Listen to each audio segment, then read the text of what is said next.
Okay, we shall start our session. So, good morning, everyone. On behalf of LOC team, I welcome you all to the Interdisciplinary Session 2 Vision for Future Space Science Missions. Now, I request LOC Chairperson Professor Nandi to introduce the moderator of this session. Professor Nandi, over to you. Thank you, Sakshi. So, very good morning from ISRO, Kolkata. Today, we imagine the future, and to chair this session, it's my pleasure to invite Professor G.C. Anupama to the stage. Professor Anupama is an honorary professor at the Indian Institute of Astrophysics, where she previously served as the dean and the professor in charge of the Indian Astronomical Observatories and the Center for Research and Education in Science and Technology, CREST. She's also ably led the Astronomical Society of India as its president for the past few years and is currently playing an active role in defining the mega science vision for astronomy in the country. It's a pleasure to invite you, Professor Anupama, to the stage. Yeah. Thank you, Dibyendu. It's my pleasure to chair this session. And I hope all of you have received the information and read the email sent by Dibyendu. After the two talks that we have in this session, we'll be having a discussion, and this will be an open discussion. We would like to hear from the participants, especially the younger participants, on what they want the future space programs to be from India. So please keep your thoughts and ideas ready, and we hope to have a very lively discussion. Okay, so first let's have the talks that have been scheduled. We have two talks in this session.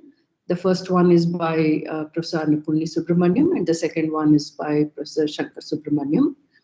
So let me first invite Professor Annapurni Subramanian, a brief introduction to her. She is the director of the Indian Institute of Astrophysics, and she has about 3 decades of research experience in, she works in the areas of star clusters, stellar populations, and galaxies. Particularly, the Magellanic Clouds are nearest neighbors.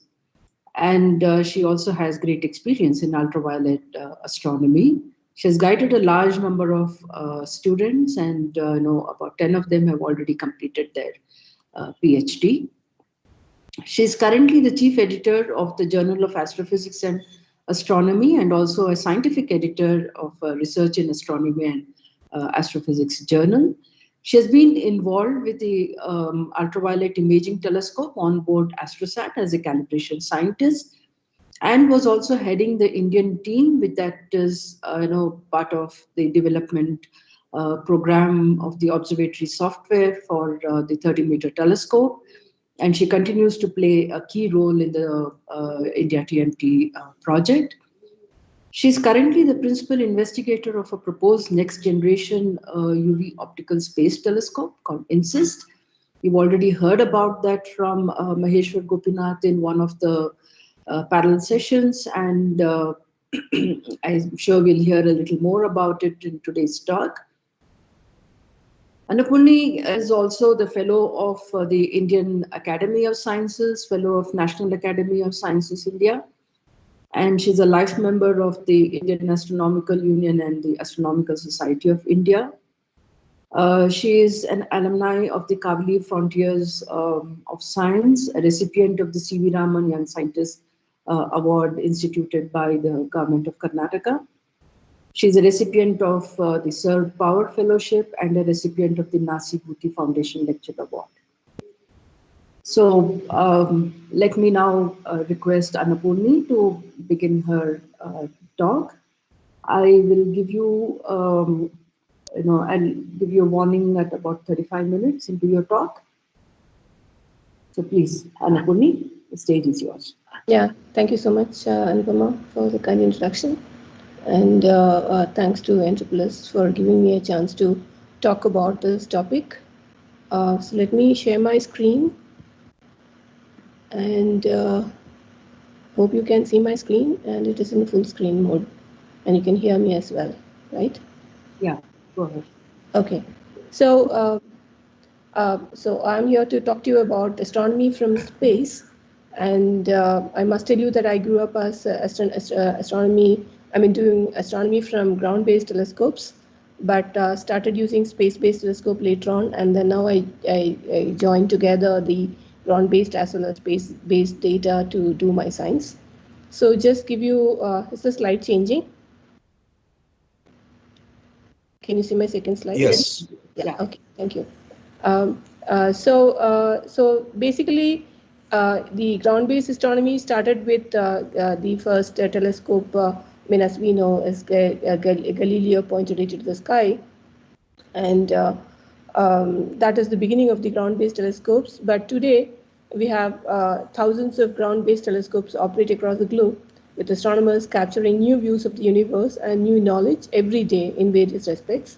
So so the ground-based telescopes have long been the workhorses of astronomical research and all the wave bands.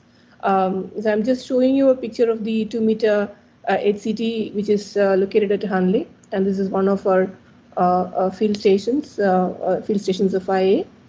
And this is the night sky captured by Doje Angchuk. It's a beautiful sky picture. So advantages and risks, I'm just weighing pros and cons here. So compared to the space-based telescopes, ground-based telescopes have much to offer because they can be built, you can make it bigger and also lesser money. And they're easier to maintain and upgrade because you can keep changing your instruments, upgrade your things, even change your primary mirror, secondary mirror, change the fixtures, etc. Practically speaking, they are also much lower risk of being damaged by radiation, malfunction, and space debris.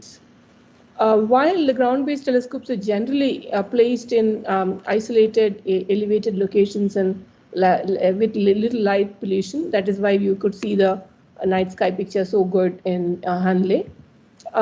They still face the challenge of atmospheric distortion. So that is a big challenge for ground-based optical as well as infrared astronomy. But increasingly, scientists and engineers are turning to space as the new frontiers of advanced telescopes. The trend towards space telescopes began in the 1960s when astronomers started attaching giant balloons to telescopes as a means to carry out Earth's observations from Earth's lower atmosphere. So the main goal is to get a sharper view. So I put two main telescopes in India here. 2.3 meter VBT was set up in the 1980s, early 1980s. Is an indigenously built telescope in the country, and it's operated by IA, and it is at the Venubapu Observatory in Kavalu. The above picture is the recently inaugurated 3.6 meter Devastal optical telescope operated by Ares. This is the largest in the country and the South Asian region as of now.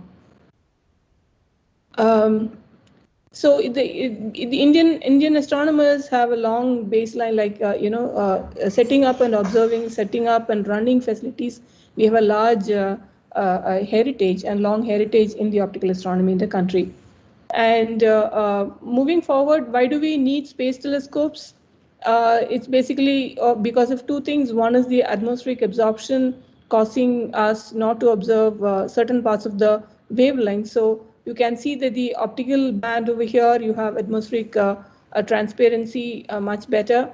But as soon as you hit the bluer wavelength and about 350 nanometer, the obscuration starts, and none of these shorter wavelengths can be absorbed from ground-based telescopes, any detectors.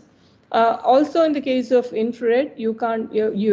Certain bands are allowed, but mostly it is larger obscuration, and the obscuration continues up to the centimeter region where radio waves we can have it from the ground base. And so if you want to combine various wavelengths to study certain types of phenomena, you will be limited with respect to wavelength that can be covered from ground. The second is astronomical seeing, that limits to the sharpness of the image you can get. And though we have adaptive optics which can be implemented, but it's still in the nascent stages. So certain telescopes does have good, better resolution because of adaptive optics, but it is not available for all the small telescopes, and it is limited by the seeing. So the size of the image is always limited by the seeing.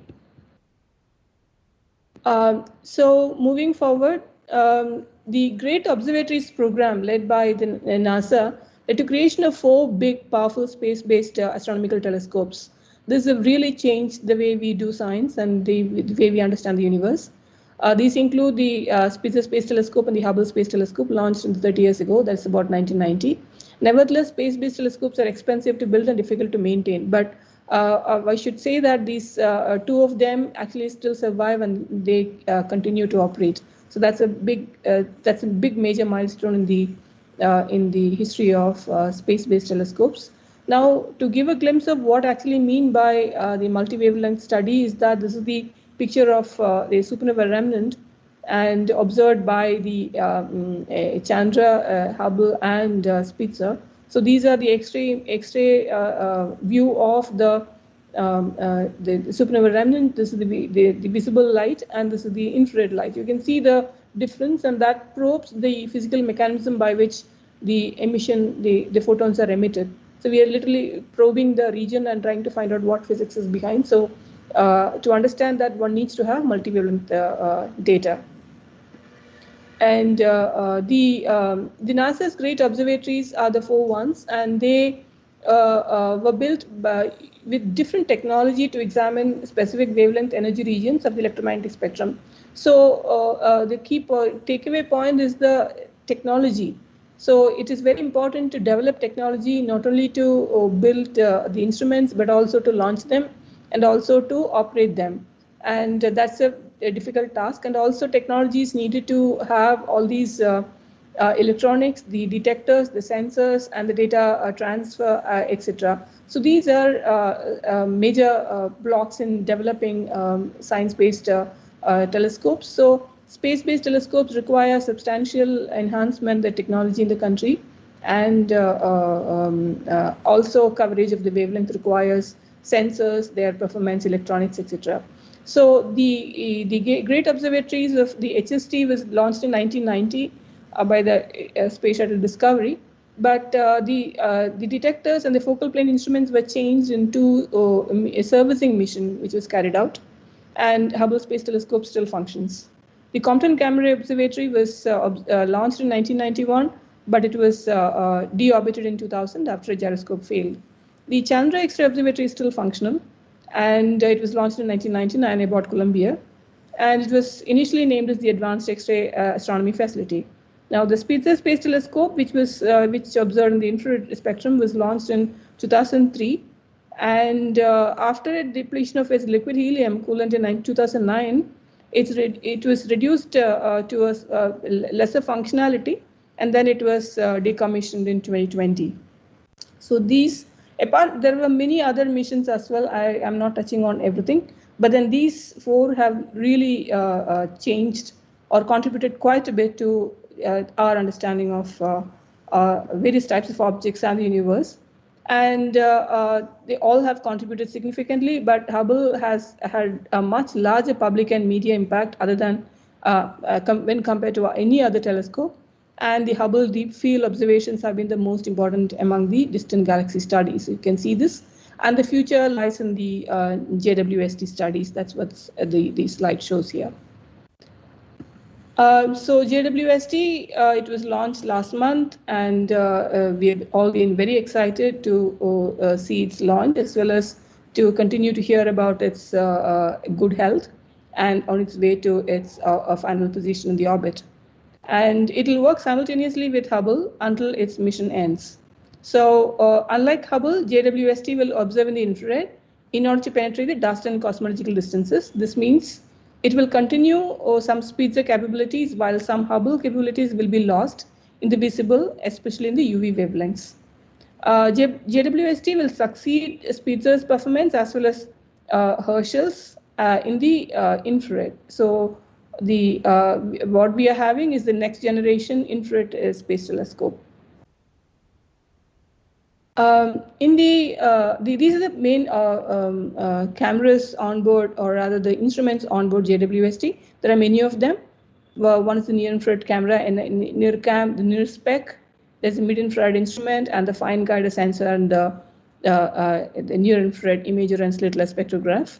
And I think there are a lot of information available on the JWST site. There are many movies, and I don't want to go more into it. And there would be much more information and science coming out of from this mission in the next few years, or completely in a decade. So things are going to change quite a bit based on what based on the data we get from JWST.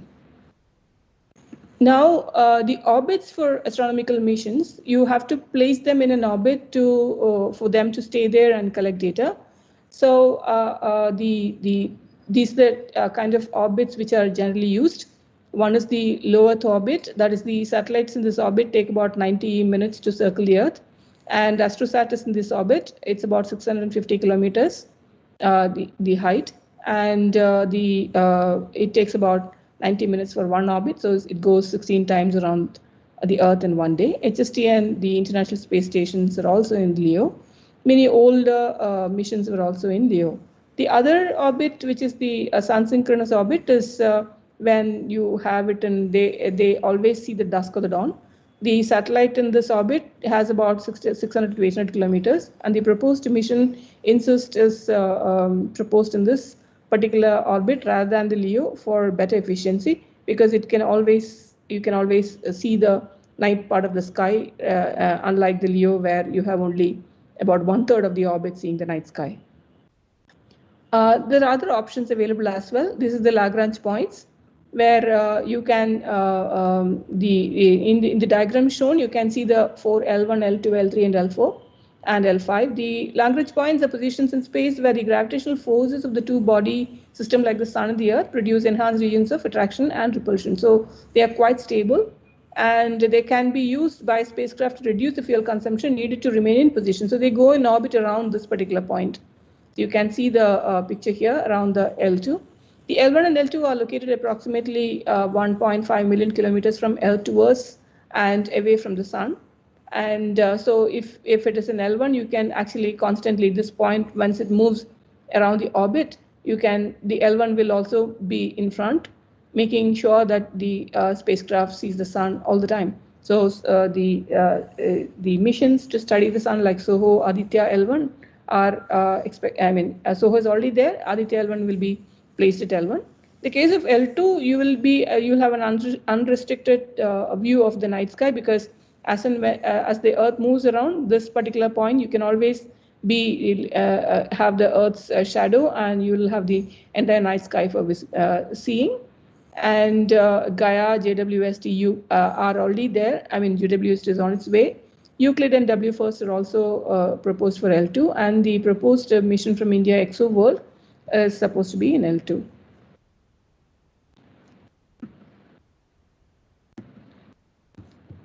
So these are the missions and the orbits, but how about data? So, okay, So how to access data and do science from missions?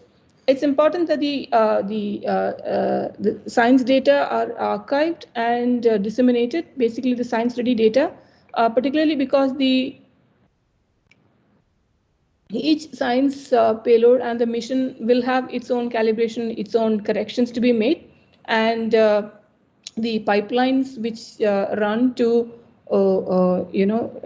get rid of these signatures in the science data should be run by the calibration team or the instrument team, and the calibrated science data should be made available to the general public in the form of an archive.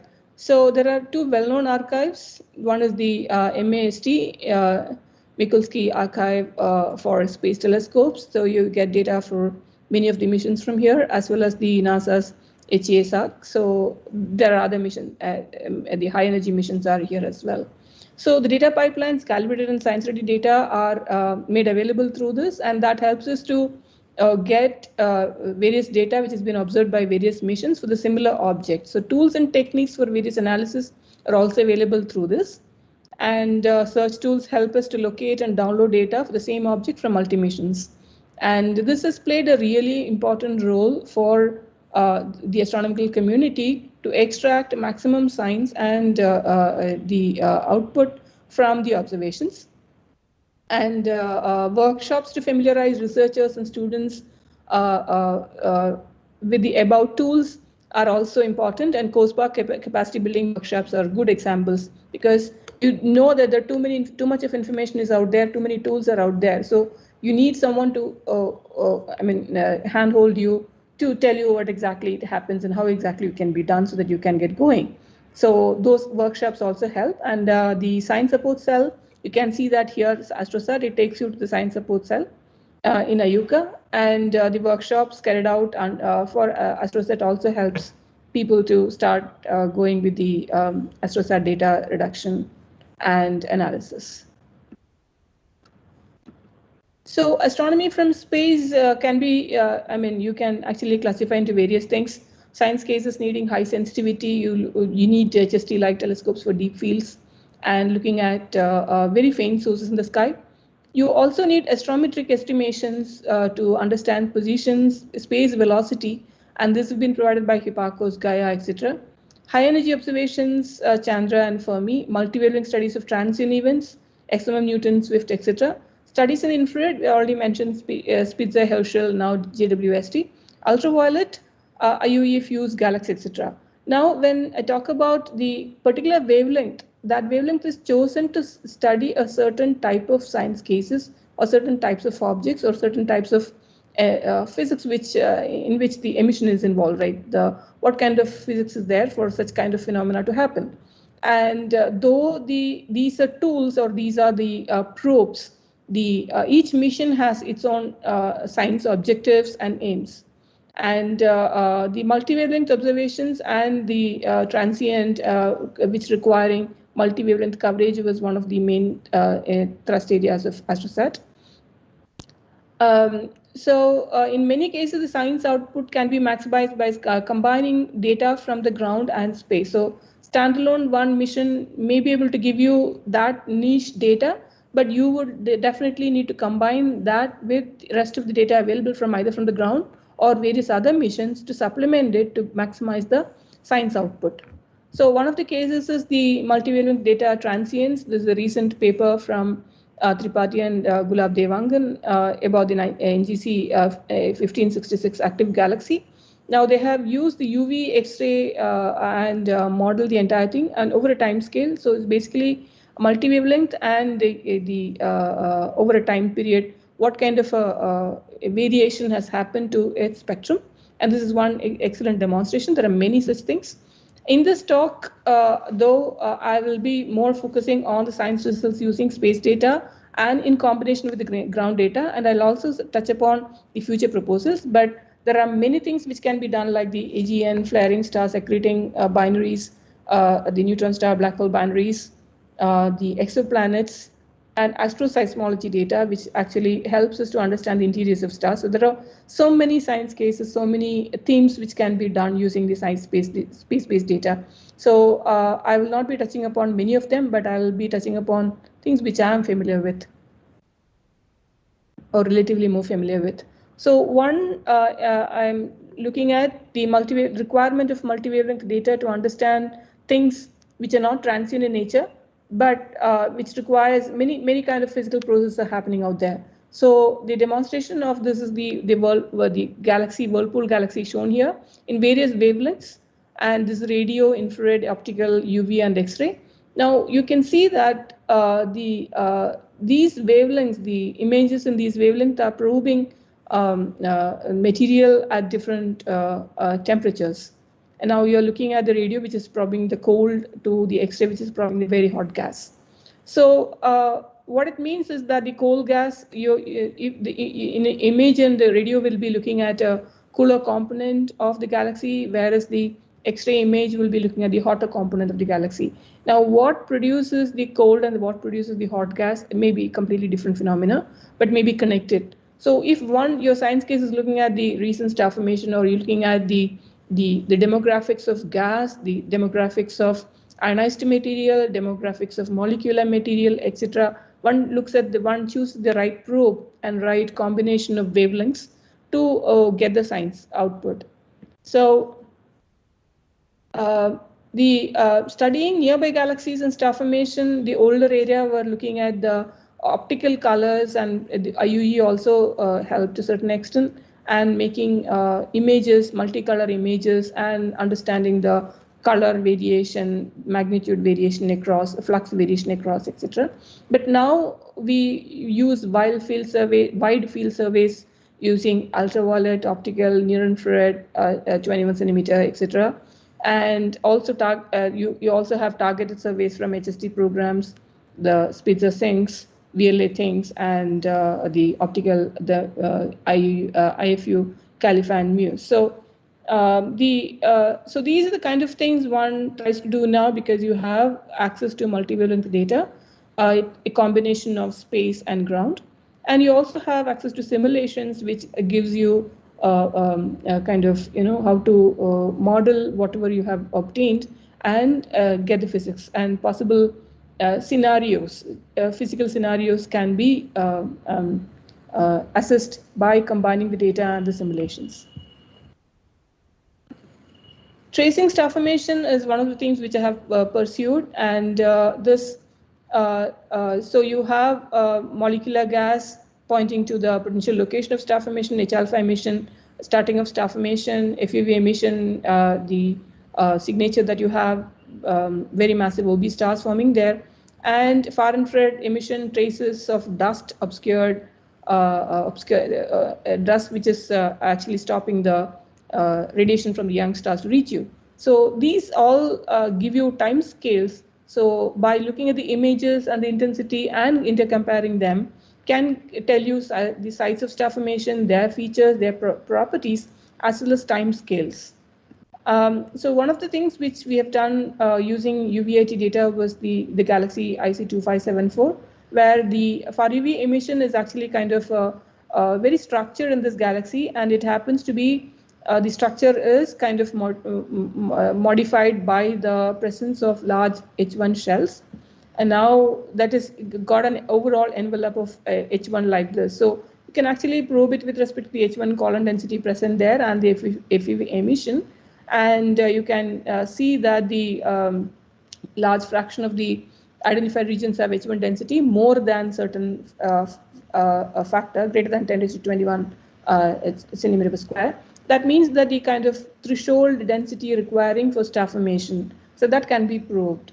And here you also can see that how the star formation is triggered and continues, like how you actually have propagating star formation or star formation triggered by this expanding shells, etc., or colliding shells. So these are demonstrated over here. So these kind of things can be done if you have images, good images in far UV from space, and I mean the wavelengths which will probe you the young stars, and also the H1 data from ground. So this is a combination of both.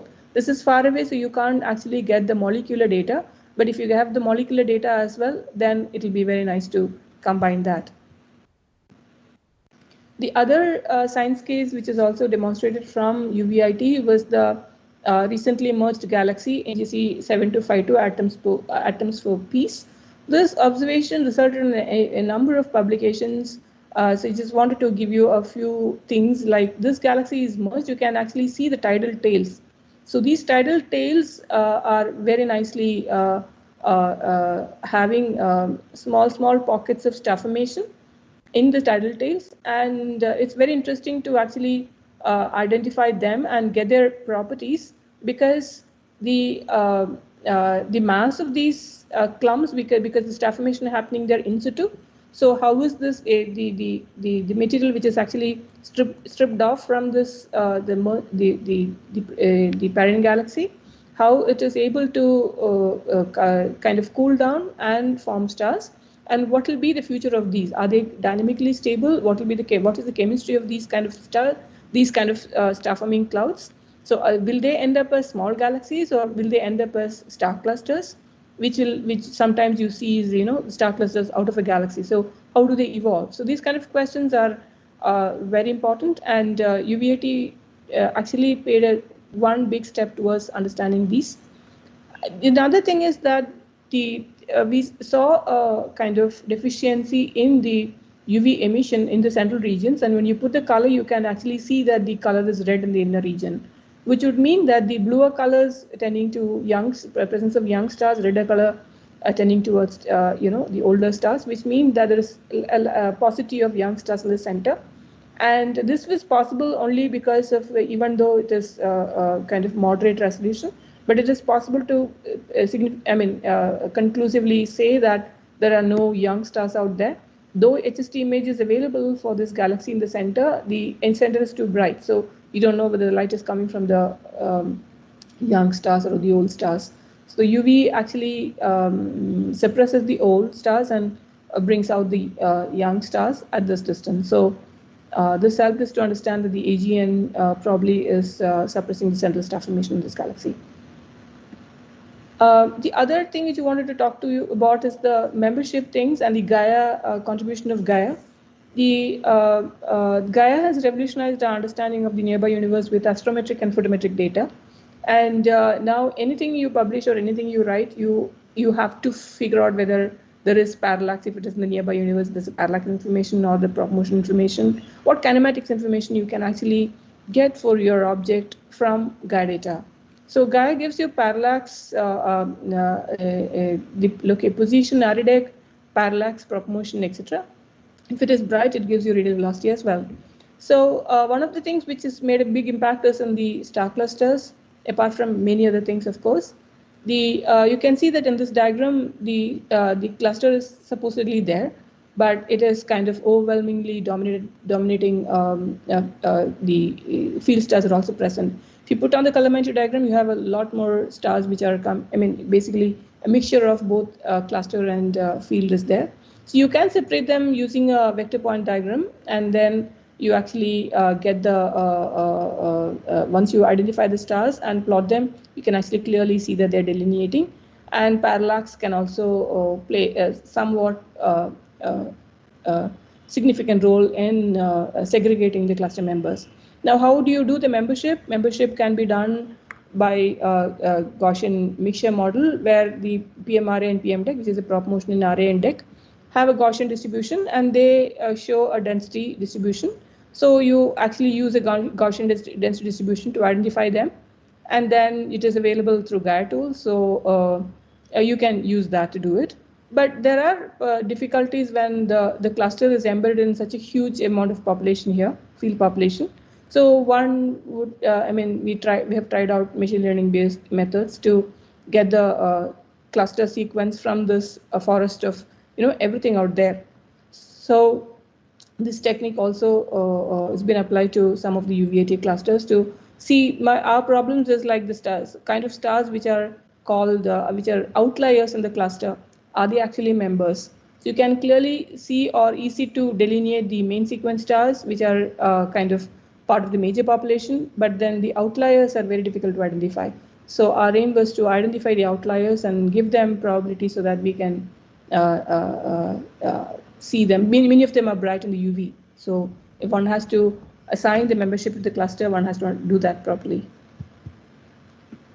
The other, if you could do with the stars or the specular energy distribution of the stars itself. Now, sometimes this is basically the HA diagram where you can see the cool and the low luminosity stars on this end, and the bright and the hot stars at this end, and then the supergiants and red giants. You also have white dwarfs over here. So the SEDs have been used to, of single stars, have been used to identify material around the star. If you have a pre-main sequence star, actually you'll have a extension of the infrared over here, so you can actually deconvolve the stellar contribution and the disk contribution, and then characterize the star and the disk separately. We've been trying out a different thing here, the excess in the UV region. If you have any of this, people have actually used the entire main sequence to delineate binary stars by actually deconvolving, getting their SED and kind of fitting. If there's a binary star which is having a different temperature, you'll be able to actually identify the binary star by just looking at their spectral distribution. But here we are trying to do identify possible white dwarf companions to them, So basically, a binary SED fitting is a tool which you can actually to identify binaries. These, the primary and the secondary, could be in any evolutionary sequence for that matter. So we've been trying to understand blue straggler stars, and blue straggler stars are stars that are brighter than the main sequence turnoff, right, shown here. So these stars are supposedly to be in the red giant and not here, because they should have evolved off as per the stellar evolutionary theory. But they are kind of continuing to be on the main sequence, and the reason which is suggested is they have to be either younger or the contamination. Now the Gaia and the membership clearly shows us whether they are members or not, and if they have the same kinematics as the cluster, they are members. They are indeed members, and we do have members in many clusters, showing that these are indeed part of the cluster. Now the only way in which you can explain is they have gained mass and they're trying to stay on the main sequence. Now, how do they gain mass? They gain mass by either merging with another star or accreting matter from the nearby star in a binary. So, as shown in this picture, they actually, after when the A star moves on to the red giant, it fills the Roche lobe and transfers the mass to the star B, and the A ends up as a white dwarf. Now, that is what is traditionally expected. You actually get a lot of white dwarf companions. So, if it is a mass transfer product, you get a blue star, the blue straggler, and a white dwarf. If this is a merger product, you get a single star without a white dwarf. So many systems people have identified as single spectroscopic binaries which are going around one another. Single line because the other component is actually less luminous. It is not visible in the spectrum. So, chasing such systems, we have conducted study in large number of clusters, and the summary is given here. And Vikrant has developed a binary deconvolution method as well. It is available in GitHub, where we fit everything, and also error estimations are over there. And many teams have started using this particular tool for binary deconvolution. And the point is that these two lines, you can see, this is the 0.2 solar mass white dwarf, and this is 1.3 solar mass white dwarf. This is white dwarf range, and this is the main sequence. And the blue stragglers are over here, but the companions which we deconvolve here, that is shown by the blue, are supposed to be here. But we now see that none of them are here. Some of them are actually about 0.3 solar mass white dwarf, but then some of them are subdwarfs, and many of them are the ELMs, which is the extremely low mass white dwarfs. The extremely low mass white dwarfs are those which are less massive than the 0.45 solar mass white dwarfs, because if you take a single star which can evolve, let it evolve, the first star which evolves to the white dwarf phase. You have 5 minutes, Annapurni. Yeah, okay. So that will produce only about 0.45 solar mass white dwarf. You can't produce it by a single star. So this has to be produced by a binary evolution. So these red dots are from the field, the ELMs identified from the field. So they are indeed the ELM products. So what is the result is that we are not actually seeing the actual white dwarfs. What we are seeing is the ELM white dwarfs, which could be because of mass transfer happening in a closed binary systems. And that has implications on the chemistry as well as the binary systems as well, the whole binary systems in open clusters as well.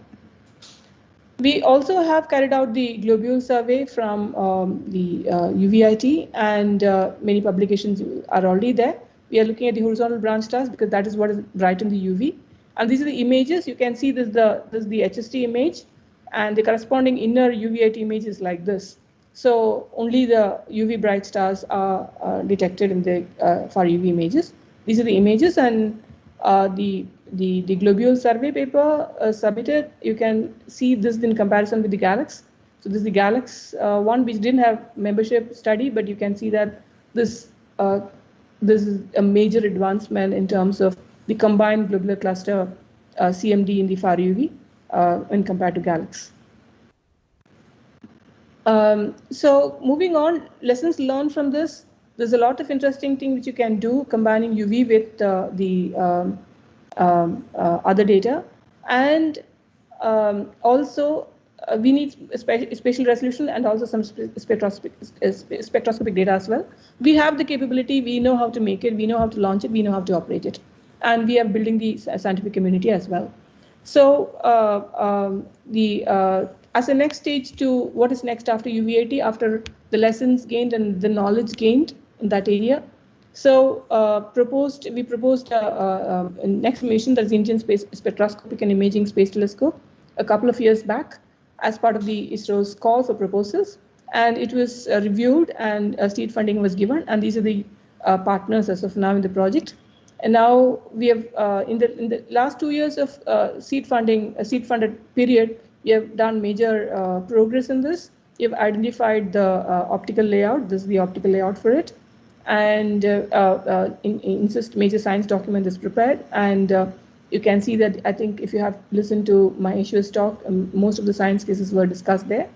And the capabilities like this, you can actually observe a half-a-degree field in simultaneously UV, U, and G band at a resolution of 0.2 arcsecond.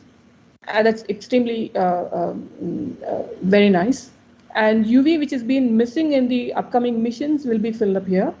And you can also have a precision photometric field and multi-object spectrograph. This entire field, you also have slitless spectroscopic capability. So it's just the capability itself tell you that the science cases that can be carried out is immense. And a combination of the other 2 points which I've been making throughout the talk was that sensitivity and the resolution are important. If you want to combine multi-wavelength data, the wavelength data has to have the entire wavelength has to have similar resolution, similar sensitivity, depth. Otherwise, it's impossible to carry out the multivariate analysis. So this mission is actually targeting to have reached the thing of LSST, because LSST is going to change the next decades, the way we do astronomy next decade. So, so the UV gap is being filled up by this. And there's another simulation. Here is the field comparison between various missions, and this is the simulation which shows how spatial resolution will improve. And there are many documents which are under preparation. This is the one of the proposed INSIST optical layout, and we expect this mission to go to phase A mode in the next few months. The another mission which is proposed is to study the exoplanets, and this is a largest dedicated exoplanet mission, and expected to go to L2. And these are the science objectives, and it's a bigger telescope, about 1.5 meter or more, and with NUV and this spectrometer, etc. Yeah, that's all from my side. Thank you. Thank you, Annapurni, for that walk through the various space missions and the science that has come out of them, particularly from our own space mission, AstroSat, and also giving a glimpse of what we can expect in the future. So questions, comments? You can use the chat box or raise your hand.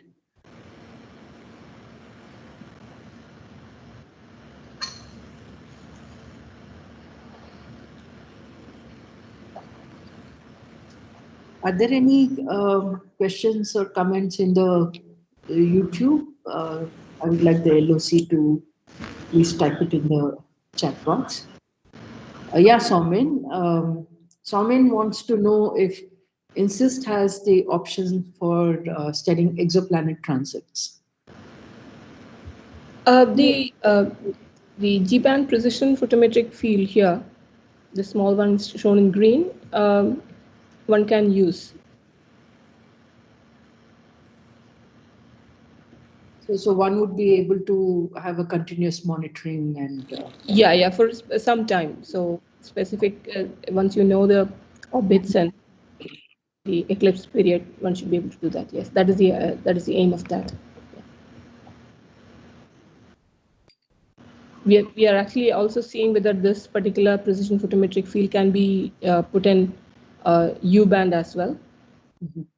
Yeah, so it's a little complex out here, but then basically in this you can actually over here, and you would be able to put, but UV is difficult because if you increase the field, then this fold mirror size will increase.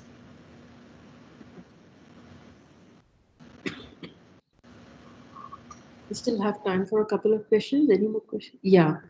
There's a question from Abhijit, where he's asking, has there been INSYST electronics development along with the science? Yeah. As you can see, the focal plane array is the beast here, because you're trying to do 3 imager. All the 3 are big images. And also another important thing is the DMD based. So what we are trying to do is a very small field of, like the HST central field shown here. We're trying to identify as many as a couple of hundred objects and get their spectra. So it will be ideal for cores of global cluster or centers of galaxies or groups of star-forming regions, etc. So there we are planning to use, because your sampling rate is about 0.2 arcsecond, and this is about 10 micron. So you can't put a slit there. So what we are trying to do is a digital micromirror device, and this is an array of mirrorlets, and the mirrorlets, whichever part you want to tilt, you tilt it so that light goes to the spectrograph, and the untilted one goes to another place. So the tilting of that DMD, control of the DMD, development and control of the DMD is happening here. And we right now have the tabletop spectrograph ready here, and we are demonstrating it, and we probably will be demonstrating as a multi-object spectrograph in the visible at the 1.3 meter JCBT in a few months to come. Okay, there's another question where the person wants to understand how space weather will influence astronomical observations. Yeah, so space weather is in general, you will have harmful radiation as well as charged particles coming in. So the observations as such, you have more cosmic ray hits in your CCDs. Like when, if you're an observer, you would be familiar with the cosmic ray hits in your CCD when you're doing a ground-based observations. It will be sit on the specific spectral line and damage the line. So, or an object. So PSF imaging is not too bad, but on spectroscopy it's bad. So, but in space, these cosmic rays are quite a bit. You actually can see a shower, cosmic ray shower in certain things. You can actually take care of it, but then sometimes the charged particles go and sit in certain electronics, and those electronics have to be reset because you can't get rid of those charges. So electronics damage is something which is difficult in space, and that is how it affects the onboard electronics and the observations. And many times we have to reset our INSYST Far EV and Far EV detector and visual, basically because the electronics start misbehaving over a time scale because of this radiation, charged particle.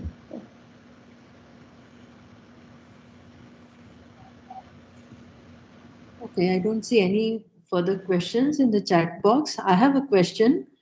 How would INSYST, or rather, is INSYST tuned for TO observations? Astrosat, as we know, is not quite tuned for that. And what about INSYST? We would like to be tuned to this thing. The main problem is the mission.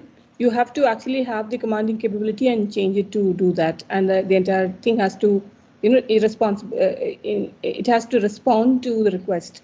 So we would like to do that, and this particularly because UV and this is the UV U and G, you'll have a simultaneous observation. So any of those very important objects, obviously we need to be able to track them. So definitely it should have. We look forward to having this capability, but we'll have to work with the mission team to get that.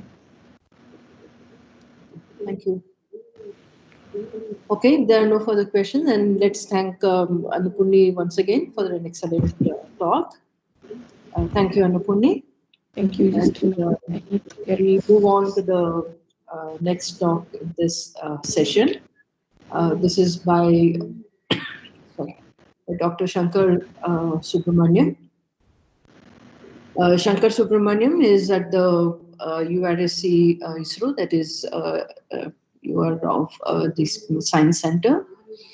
He is a PhD from the Indian Institute of Astrophysics and had a postdoctoral stint at the National Solar Observatory. His main areas of interest is in solar astronomy, the study of the solar magnetic field, its dynamics, and he's an expert in instrumentation. Currently, he is heading the Space Astronomy Group of URSC, and the main role of this group is to develop end-to-end space experiments and also carry out science of interest. Shankar has contributed to several instruments, including the C1XS payload on board Chandrayaan-1, the UVID payload on Astrosat, the CLASS payload on Chandrayaan-2, and he's also the PI of one of the instruments on Aditya L1 and is the chair of the Aditya Science Working Group. He has immense experience in solar instrumentation, and today he'll be talking about heliophysics from the space. On to you, Shankar. Over to you. Good morning, all. Thank you, Anupama, and you can hear me, right? Yes, we can hear you, and I'll give you a warning, after about some 35 minutes. Okay, thank you. I'll try to share my slides.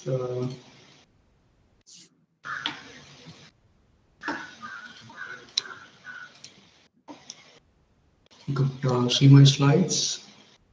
Not yet. Yeah, we can see the slide. Yeah, it's in the slideshow mode. Okay, first of all, let me thank the organizers for giving me an opportunity to speak about this heliophysics exploration. So what you see in this particular slide is a representation of what a heliosphere currently our understanding is. What you see here is our solar system. And our solar system is a kind of a cocoon inside our galaxy, and you see, I mean, us like in our own Earth and surrounding, we have a magnetosphere, we have a shock, and we also have a magnetopause. In a similar manner, you also have a termination shock somewhere around 80 AU from the sun. And we have a heliopause, which is about 100 AU. And outside of that, heliopause is our interstellar medium. So this cocoon is formed by the interaction of this interstellar medium with the solar wind, which is coming from our own sun. This picture is several years before. Currently, the Voyager 1 crossed this heliopause, and it's somewhere around 140 to 150 AU from the sun. Okay, so these are some of the references and acknowledgements which I thought I should give before I move on to details. There are a few recent papers in living reviews in solar physics from the solar perspective, what is space weather is about. And there is a lecture series in Heliophysics Summer School. This is a lecture series happens every year at the University of Colorado. And there are a couple of interesting presentations. You can see it in the web page. And there is also an interesting mission which is going to come up called Interstellar Probe Study, which is going to start from Earth and go all the way into the interstellar medium over a time scale of 15 to 20 years. And there are 2 or 3 decadal survey programs which are available as a National Academic Press. And there is a specific discussions about the space weathers, its operations and research, as well as the gap areas which are identified as one of the few measurements which are missing from the current explorations programs. And of course, there are several papers and web resources which are available, which I quote in my talk wherever I represent them. And there are three important documents which is relevant for Indian community. One is we had a brainstorming discussions among the solar physicists in India and brought out a document created through those discussions, and that is for future space, solar, and heliophysics missions. And there was also a specific aim for utilizing Aditya mission as a kind of a space weather monitoring program mission. And there was a committee report which was submitted sometime in 2020. And of course, everybody knows there is a mega science mission 2035. There are discussions and document which is currently available for the Indian vision for the heliophysics. And many of the slides which I'm going to present it here are due to this team of people. We have this wonderful Aditya team and science working group. And of course, all those participated in the brainstorming sessions as well as the ASWMP team meetings, their contributions are there. And apart from that, we have contributions in terms of slides from few specific individuals which I have mentioned here. And finally, not the least, if any of the important works is not mentioned in this presentation, it's purely my ignorance, it's not the importance of the work. Okay, what is heliosphere? So we live in our Milky Way galaxies, and as the Milky Way galaxies moves around, relative to the motion of the solar system, there is a small cocoon formed due to these motions as well as the magnetic field in our heliosphere, and you can see it in this particular movie. The cocoons formed around the solar system is depicted as an artistic impression. Is this heliosphere alone in the universe? It's not. I mean, there are general terminology called astrospheres, and you can see some of the images obtained from galaxies showing an astrosphere, which is nothing but an interaction of molecular wind with the interstellar medium. And you have a gamut of such astrospheres which are formed by Hubble Space Telescopes and many other missions. The definition as such is defined as a region of space encompassing the solar system in which the solar wind has a significant influence. So it's a general definition, but actually if you look at it, the influence, I mean the major influence of solar wind somewhere around a distance of 10 AU start to decrease, and the interstellar medium's mass overtakes the solar wind mass around somewhere around 10 AU, where the Saturn is orbiting around the Sun. And these observations are from the Voyager explorations. I mean, these are all very recent, maybe within a decade kind of observations. And so I tentatively split the heliosphere into two regions. One is the inner heliosphere and the other is the outer heliosphere. The inner heliosphere is mostly dictated by solar wind and very little ISM influence.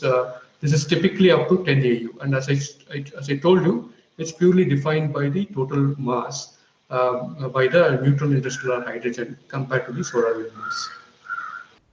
And the outer region of the heliosphere is mostly dominated by neutral atoms, which couples with the solar wind and paving a way for charge exchange. And it's typically the solar wind, which are ionized, which are charged solar wind. When it sees a neutral atom, there is a charge exchange happens, so the neutral atom gets charged up, and that ions get picked up by the neutral atom. So that's what it's called as pickup ions in those regions. So there's a lot of, you start to see a lot of pickup ions in the outer heliosphere. And the pickup ions, along with the local magnetic field, dictates the dynamics in the outer heliosphere. And in my talk, I'll be covering mostly the inner heliosphere. Of course, I have a couple of slides. If time permits, I will just briefly touch upon the outer heliosphere. But most of my talk covers only the inner heliospheric studies. So just small deviations from my talk is, so this is a recent paper which shows that the sun's influence. Though we say that heliosphere is the place where most of the influence are seen, but here it's a typical case observed by Voyager V1, in Voyager 1. You can see that the events which are marked here are nothing but the events which happened on the sun as a CME events, which has passed the heliopass and reached into the interstellar medium and seen by Voyager 1. And they are the one which also shows with the magnetic field information. So you can see that there's a change in the magnetic field directions, magnetic field values, which shows the starting of the shock of these particular regions. So there is a very interesting influences which happens in the interstellar medium, even by the sun, to certain distances into it. So you can go through this particular interesting work by Gurnet and Kurt in 2018 Nature Astronomy. Now coming to what are the physics which are in actions in the heliosphere, you can majorly classify them into 6 major branches. And one is the first and foremost is the dynamos, because you know that magnetic field is an important element. I mean, most of the dynamics what you see in the heliosphere is interplay between the magnetic field and the plasma, the solar wind plasma. So the dynamos have seen both in the sun as well as in the planets. So they are the source of magnetic field creations and transportation, and they are the main source of dynamics in the heliosphere. And along with the dynamos, you have the winds, like stellar winds, you have the solar winds, and there are also escape process in the planetary atmospheres, which also throws out matters into the interplanetary medium. And they are due to the heating and ejecting of plasma into the interplanetary or interstellar medium. In the case of stars, it will be interstellar medium, and in the case of sun, it will be an interplanetary medium. Magnetic reconnection. I mean, this is a phenomenon which is pivotal to many of the acceleration happens in the heliosphere, both at sun as well as at planets with magnetic field, and they also is one of the reasons for acceleration of the plasma in the interplanetary medium. They also provide the required energy for the plasma, and as well as the electromagnetic radiations through the heating of the plasma. We do have shocks. They are all mostly collisionless because of the density in the interplanetary medium, and they are formed during the supersonic to subsonic flows, leading to heating and acceleration of the plasma. Typical cases in many of our front of the CMEs has this shock fronts. Turbulences, they are the plasma interactions, which again heats and accelerates the particles, and they do see it in the CME regions as well as many of the places in our own planetary atmospheres. And finally, but not the least, is the pickup ion, which I discussed about, which is nothing but the plasma neutral interactions. These are the interaction of ionized plasma with the neutral to increase and direct outflows in the system. So again, there is this book by the National Academic Press, Solar and Space Physics in 2020. You can get all these information in that. Now, what is defined by inner heliosphere, I mean, is mostly governed by the sun and its dynamics. So typically, you have solar wind. You have the CMEs, which may or may not be associated with solar flares, and both of these can accelerate the particles in the interplanetary medium, and couple them with the Parker spiral, which is the field lines which is coming from the sun, does define the dynamics in the interplanetary medium. And as this plasma propagates in the interplanetary medium, and as and when it sees some of the objects like our planets or any of the moons of the planets, depending on the atmospheric and magnetospheric configuration of the planets, the interactions takes place between the interplanetary particles and magnetic field along with the planet's atmosphere and and its mesosphere. So the major sources is the sun, is the primary source of these interplanetary plasma. And of course, there are galactic cosmic rays which do come closer to the, into the interplanetary medium compared to the outer heliosphere. But it is modulated by the sun's magnetic field. You see more galactic cosmic rays when during the solar minima, and less cosmic rays during the solar maxima. And the sun produces solar wind, CMEs, and co-rotating interact regions and flares, as we discussed earlier. They are the one which is the actually source of the interplanetary plasma what we see in the interplanetary medium. And of course, please listen to many of the talks on the interaction of these on planetary atmospheres and its moon. And again, in this talk, I will not be able to go into details of individual planets and its mission, because it's really a humongous task to cover in a very short time period. So I restricted myself outside of the planetary atmosphere and specifically on the interplanetary missions. So what we do to measure them, as I said, it's the charged particles, neutrals, and the radiations which we need to measure. And charged particles is nothing but electrons and protons and heavier nuclear, ionized heavier nuclear. And neutrals is specifically hydrogen, because that's most abundant in the universe. So hydrogen is one. But of course, there are heavier elements, heavier neutral particles, which are also seen in the interplanetary medium. And radiation is mostly considered as in remote sensing measurements. They are due to the photons from these interactions. They classified them into photometry, spectroscopy, and polarimetry. What are the typical instruments used for these studies? But again, this is mostly focused for heliospheric measurements. And there are specific instruments which are used for observing planetary sciences, which I will not be covering in this particular talk. Again, classifying them into two, remote sensing and in situ. Remote sensing instruments composes of imagers, Doppler graphs to measure the velocity informations, vector magnetographs, which are one of the backbone of many of our heliophysics studies, as well as the forecastings, chronographs, heliospheric images. So they are the major instruments which are used for remote sensing. And mostly for sun, because they are the source of the plasma. But of course, it's also used for other objects as well, like planets and moon studies.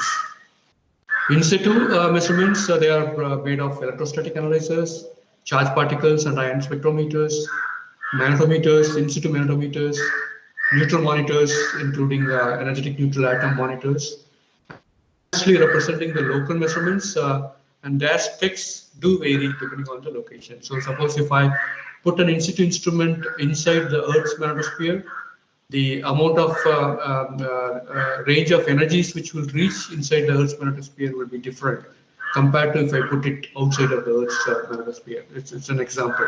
So depending on whether you are in the inner heliosphere or outer heliosphere, the specifications of the instruments could change.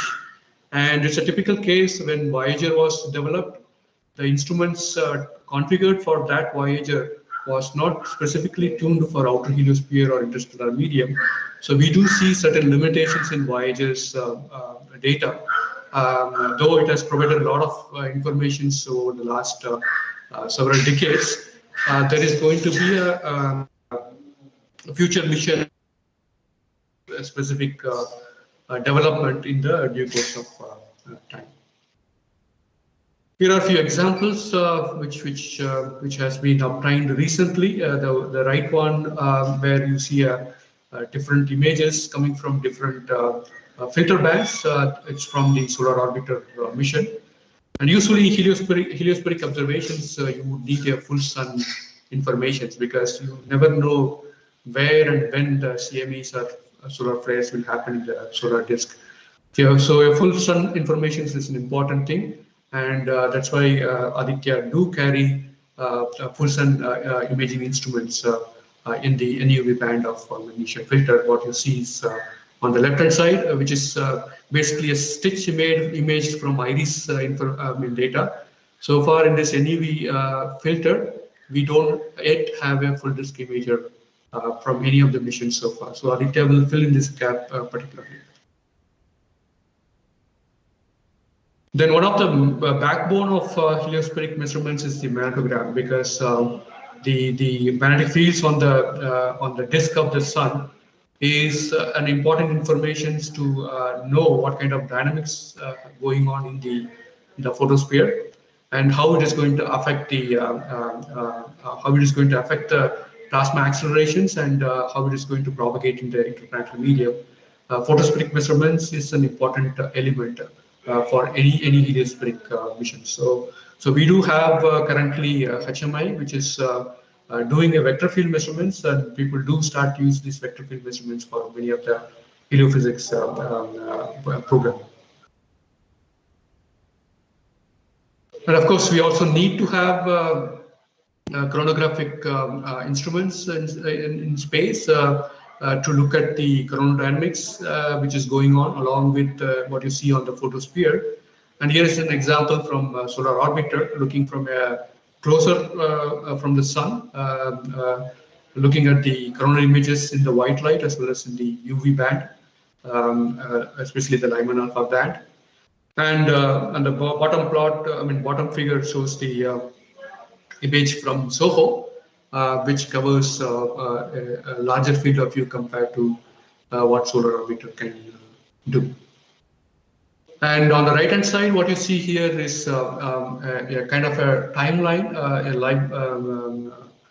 the flux versus time light curve obtained from different wavebands, and you can see that the CMEs and the flares does have its informations in these multiple wavebands differently, and they do peak at different times.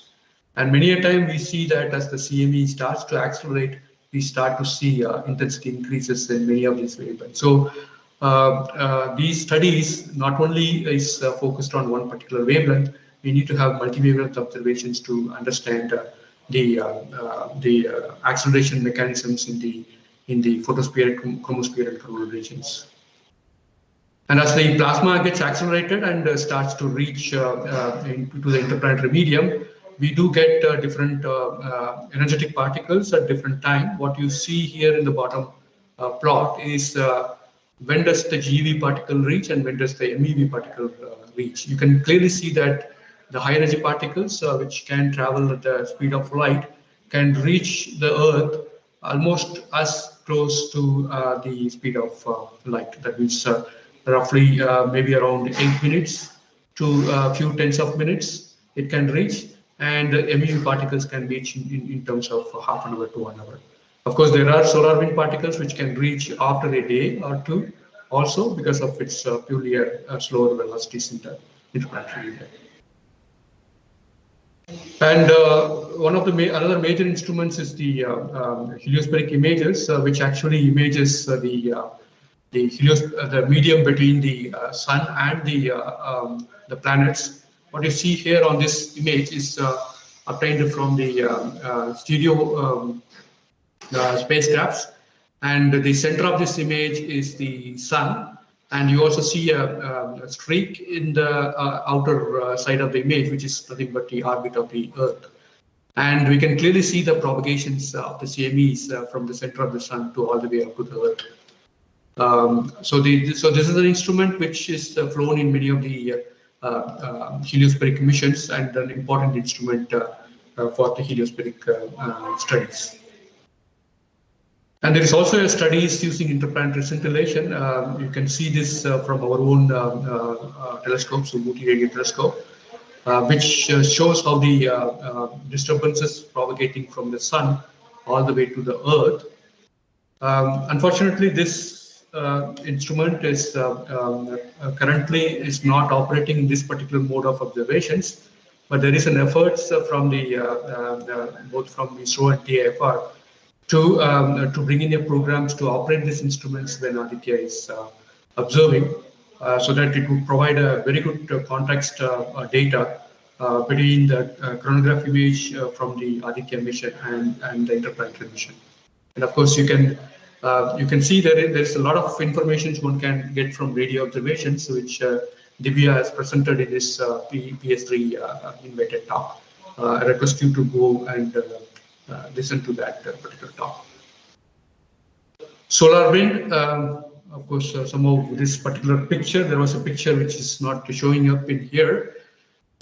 It's an important element in interplanetary medium. The reason is this: solar wind is typically at 10 power 36 particles per second, and if I assume it is purely of proton in mass, it gives me about 10 power 9 kg is thrown out every second from the sun. And the typical maximum mass loss in CME, for example, if you have an X-class CME, typically you have a mass loss of 10 power 13. And typically X-class CME happens probably once in a year, depending on the solar conditions. So this tells me that if I have an agent which is accelerating my solar wind through the sun, and if that number of such events is more than somewhere around 10,000 or above, I would get the plasma, in the heliospheric plasma, much more from the solar wind compared to one X-class flare. And that is what this particular plot also is mentioning, that you do have many of these small scale nanoflares and microflares, which can provide particle accelerations into the interplanetary medium, can be one of the major sources of solar wind. Of course, people do talk about spicules and solar surges as sources of these solar wind, and they can also be linked to the small scale flares on the sun. Okay, and if you look at the particle spectra in the interplanetary medium, especially at 1 AU, what you see here is the different components. One is the solar wind component, which has two bimodal distributions. One is slow solar wind, which is again came from our Ulysses mission. You have a slow solar wind, and you also have a fast solar wind, which forms the most of the Maxwellian distributions of the solar wind particle distributions. And of course, you also have a tail component. It's called as a suprathermal tail part. And you also have high energetic particle components, which can come from CIRs or impulsive solar energetic particles and gradual SAPs. And also you have a galactic cosmic rays, which falls in the further end of this spectra. And there is also, you note that there is one thing called anomalous cosmic rays, which is nothing but the modulation of the cosmic rays, which is coming from the interstellar medium into the heliosphere, gets modulated by the heliosphere and converts them into a low energy peak. This is called the anomalous cosmic rays. This is something which people expected that Voyager data will solve this mystery, but it is not, because Voyager has not seen an increase in the anomalous cosmic rays as it crosses the heliopause. And that is the region where we have been expecting this formation of these anomalous cosmic rays. It is not seen, so there's a lot of puzzles to be sorted out in this particular anomalous cosmic rays regions. And it's also important to have this particle monitor. Here is an example of a stealth CME. Stealth CMEs are CMEs which you don't see it in the typical coronagraphs what we have. They don't produce the kind of enhancement, density enhancement for you to see in the coronagraph, but you do see it in the particle spectrometers, because it is particles which is traveling into the interplanetary medium, and the particle spectrometers do pick it up.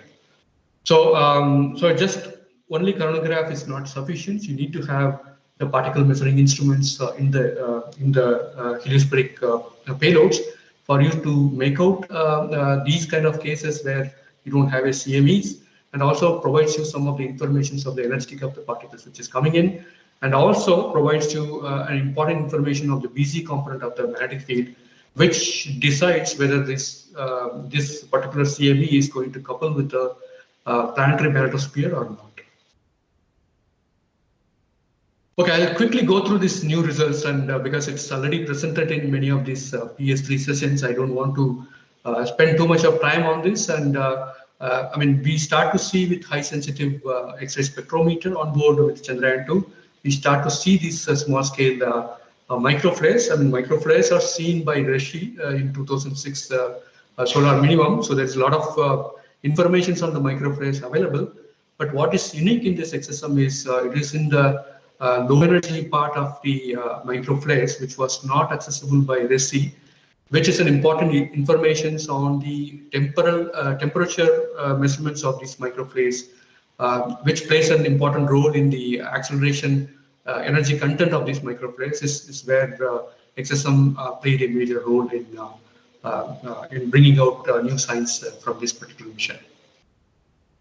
Of course, this I think many of you would have heard of these new results coming from Parker Solar Probe Plus, and I'm surprised to see there is a poster in our SP3 looking at one element of these mechanisms which can provide you this switchback information. So the Parker Solar Probe, when it is reaching very close to the sun, you start to see a lot of switchback mechanisms. That the magnetic field is not straight. It has a lot of switching happens in the magnetic field, and this switchbacks does carry in the interplanetary medium up to certain distances.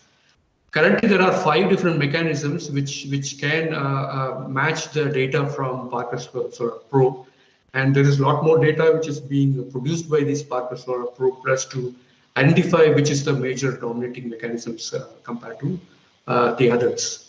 And so one of the posters, I think they talk about this shear driven turbulence and how it is linked to the switchback mechanisms. And there is also an evidence that there are magnetic reconnections happens not only in the solar atmosphere but also in this switchback regions, which is interesting results from this Parker Solar Probe. Yes. And this is one example. Again, I think it was presented by Dibyendu Nandi and also presented by Anil Bharadwaj in his presentation, that when the moon passes through the geotail, you start to see a lot more particle in the geotail compared to what you are on the day side of the system. So it shows that the geotail, the manosphere of the Earth, plays a major role in accelerating the particles as well as the bringing particle into the manospheric region of the Earth system. And recently, this month, we do see a CME which has reached the geotail. And what is plotted here is a proton light curve, the counts of the proton as a function of time. You can see that there is the proton increase in the GOES, and you also see the influence of these increased particle energies in the data from the class on board Chandrayaan-2, which shows that these protons just reach up to the moon region. And after some times, you also see a particle burst happened somewhere around January 22, which is linked to the CME, which happened 3 to 4 days before. So these are all low energy particles which took more than 3 to 4 days to reach the Earth, but they do get accelerated into the higher energies.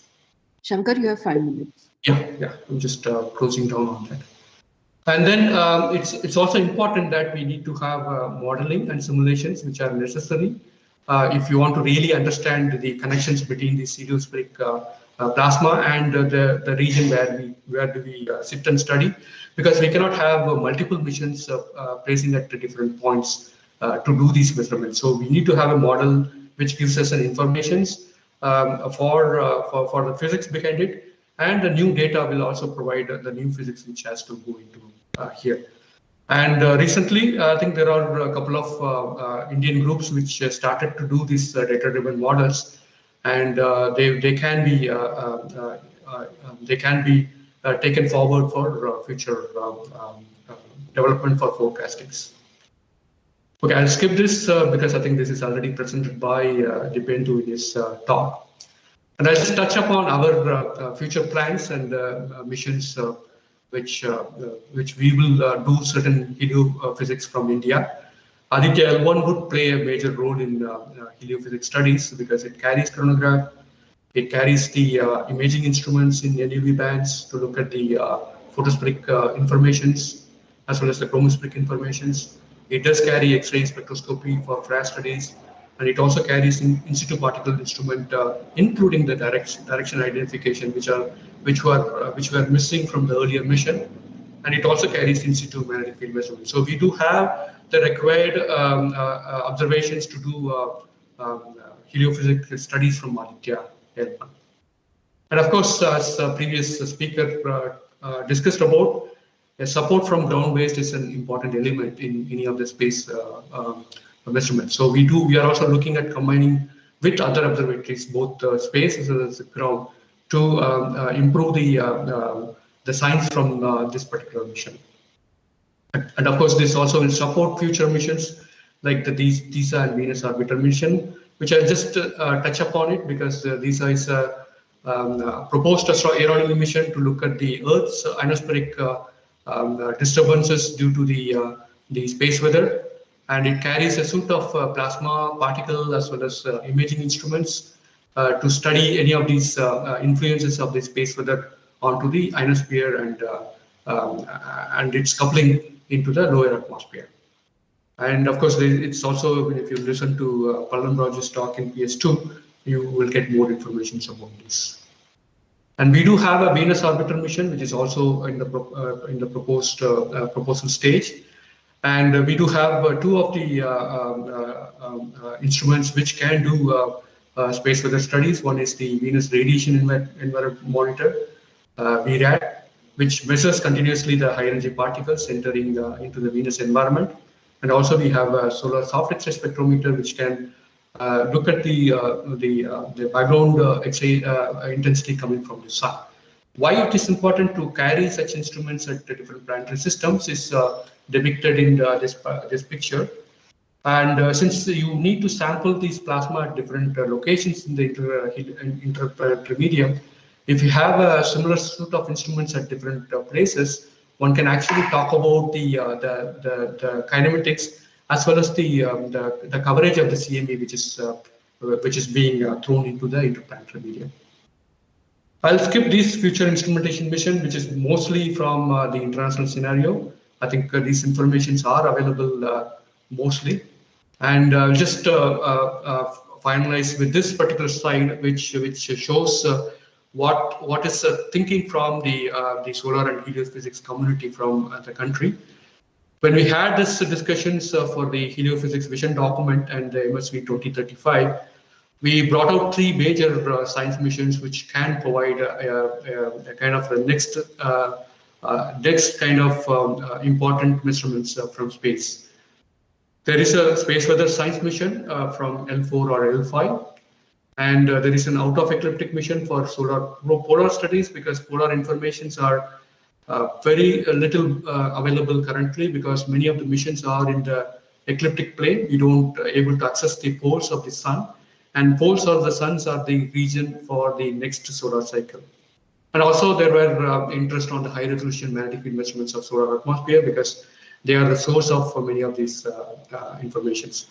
Though we have these three major science missions, which of course we need to prioritize which one to go forward with, we also thought it is important, given that turnaround time scales of big missions, it is important to have small size packages which can be flown in many of these multiple vantage points in the heliosphere as a piggyback instruments on planetary and interplanetary missions. For example, the payloads on Disha as well as on the Venus is one example of this, though it is not optimized for it, but one could optimize for a small set of heliophysics package, which can fly in many of these missions as a piggyback.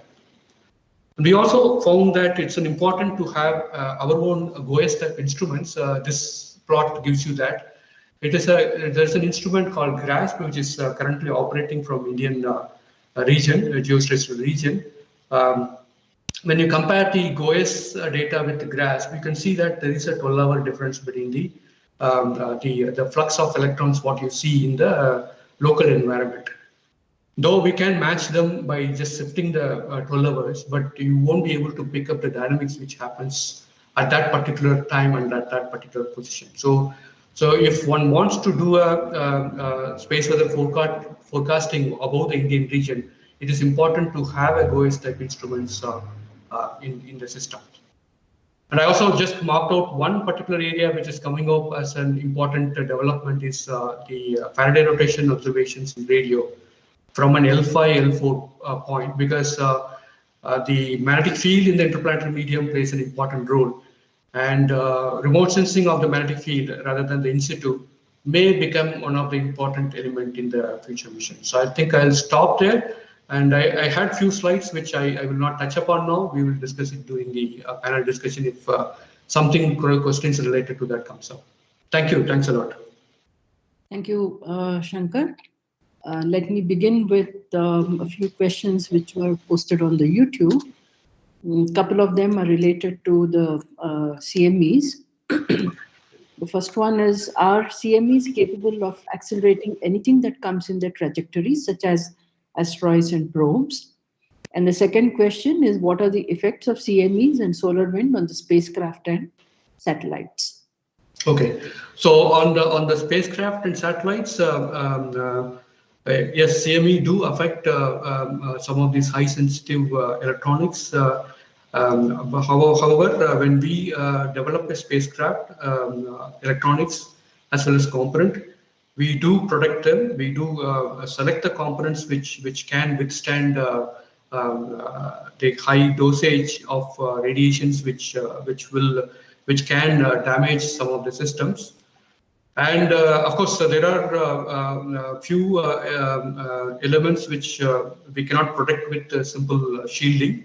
An example is an latch-up events. There can be a latch-up on your onboard systems. Of course, we do take care of it by having a resetting of the systems, like what the previous speaker talked about, the resetting of the electronics, which can remove the latch-up and brings the system into the working range of operations. On the first question, whether CME can accelerate, anything like an asteroid, no, it may not. Of course, it can strip off many of the plasma. The comet tail, what you see when the comets or asteroids move towards the sun, the comet tails can be stripped off. It's purely because the CME consists of plasma and magnetic field. It's the interaction of this plasma and magnetic field which plays the role of the dynamics of the system. So it is not the mass transfer which carries the stuff. It is mostly the charge and the magnetic field which plays a major role. It's my understanding. Yeah, the other question is the solar interactions with magnetic field of Earth causes it to outstretch away from Earth, forming magnetotail. What does this magnetotail consist of, and what future missions are planned to study it? Okay, so yeah, it's an important question because magnetotail is a region where we see a lot of dynamic happens compared to the day side of the magnetic field. Though the interactions of the solar wind happens on the day side of the magnetic field, which pushes the magnetic field into, which compresses the magnetic field on the day side.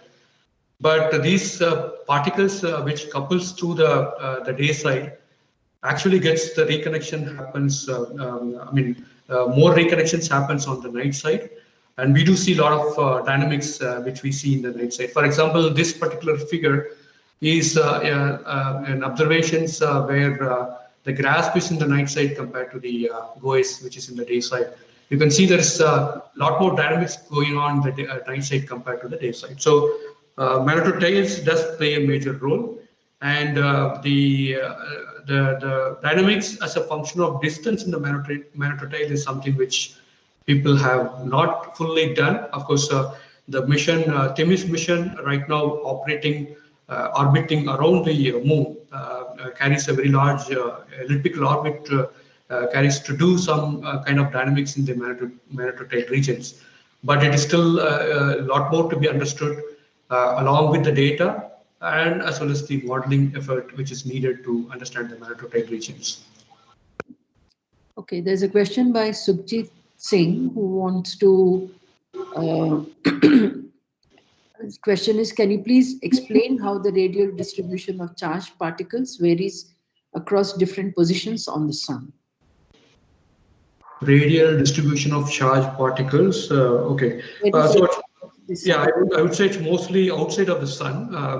The charged particles which are emitted from the sun, when it goes radially, of course, we know it goes as 1 over r square is the typical variations as you go in the inner heliosphere as well as the outer heliosphere. But one has to keep in mind that these are all charged particles, so they do get affected by the Parker's spiral.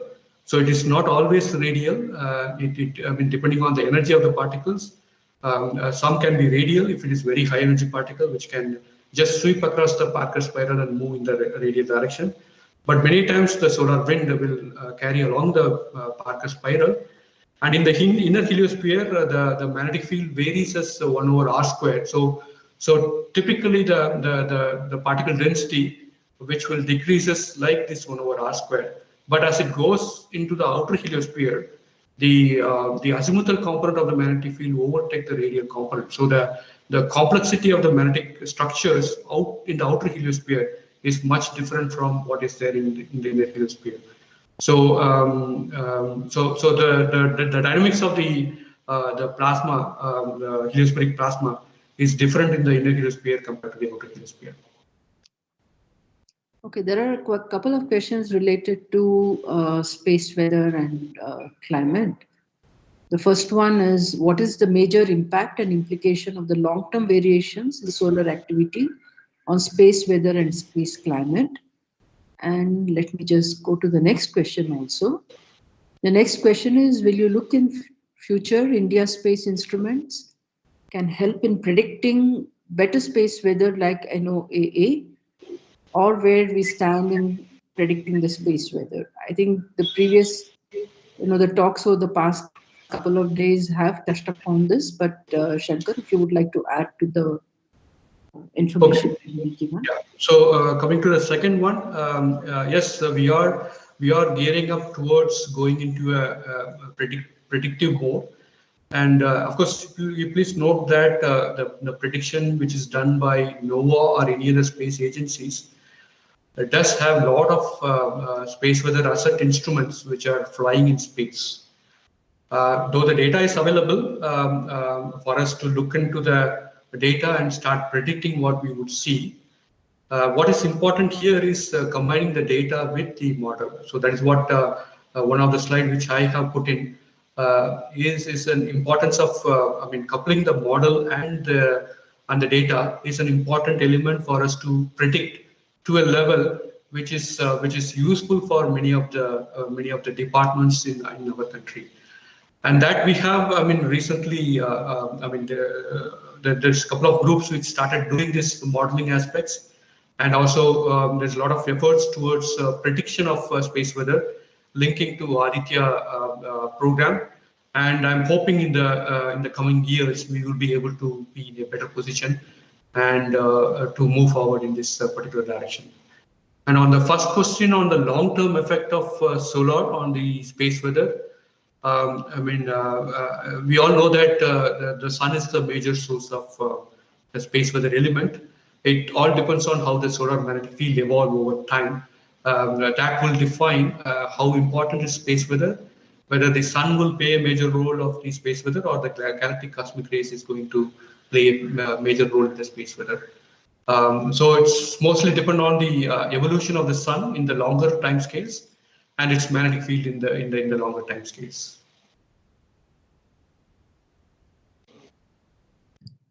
Yeah, I hope I answered that.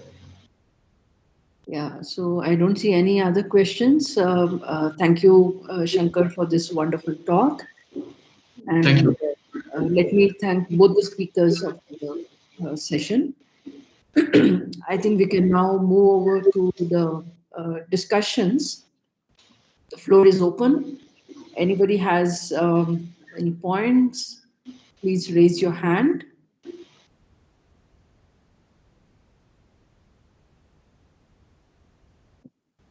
There were a couple of questions. Okay, Divyendu, did you want to? Yeah, I was just wondering about whether there is any magnetic field or electric field measurement instruments in Disha, and also the proposed sort of timeline of this mission and its lifetime to kind of figure out whether it has possibility of any overlap with the Aditya L1 mission. So maybe Shankar or anybody else who's present who knows about Disha. Pallam Raju would be the right person, but I can mention that I mean, I don't think there is any electric field measurements or even magnetic field measurements in Disha. And I mean, as I said, it is in the proposal stage, and I think the lifetime of this particular mission proposed was 5 years. So either Pallam Raju or Dipendu Chakravarti, if they are there, they can confirm. Okay. I can add a statement here if you want to. This is Sri Kumar. Yes, certainly. Yeah, please. We had actually, in these discussions with the Disha team, we had actually suggested the importance of this magnetometer, which is now being already developed for Aditya L1 in this Disha mission. And of course, there is tighter constraints of mass on the system. So we've been trying to find out if it's high priority, then how we will actually enable it. I think the response from the Disha team has not been as strong as we had expected. So as of now, it looks like, given the other instruments on board, the decision is not to really have that at present in the complex of instruments on Disha. But I certainly believe it's a very important instrument to have on board. Thank you. Yeah, I would strongly suggest that. I think perhaps Disha people should discuss the space weather community, because I think it's important for top-down forcing to be aware of how the electric field and magnetic field vary. Especially Disha is going to sit in a very, very unique position where it can look at the top-down forcing from the ionosphere into the mesosphere. So that would have been a very important space weather instrument if it's being touted as a space weather mission. Dr. Jagdisha from the Space Program Office could take note of this.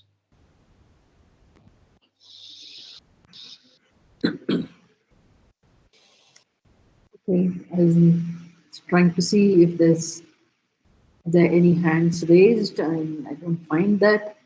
So I'll have to call upon certain people to express. Yeah, Divyendu, you want to say something? This is about the future. No, I was trying to just lower my hand, sorry. Okay. So Shankar, you said you had a couple of slides that you did not present, which I Yeah, I'll just flash it. I mean, just basically, again, looking at future plans from a heliophysics point of view. I mean, I have also put in few questions for the general community to specifically discuss on this. Maybe I'll just try to share it. Let me see if I can share it.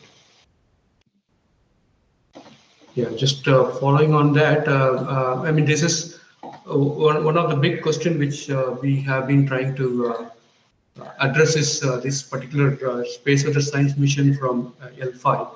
This is something which we have projected as a white paper maybe 4 to 5 years before to ISRO.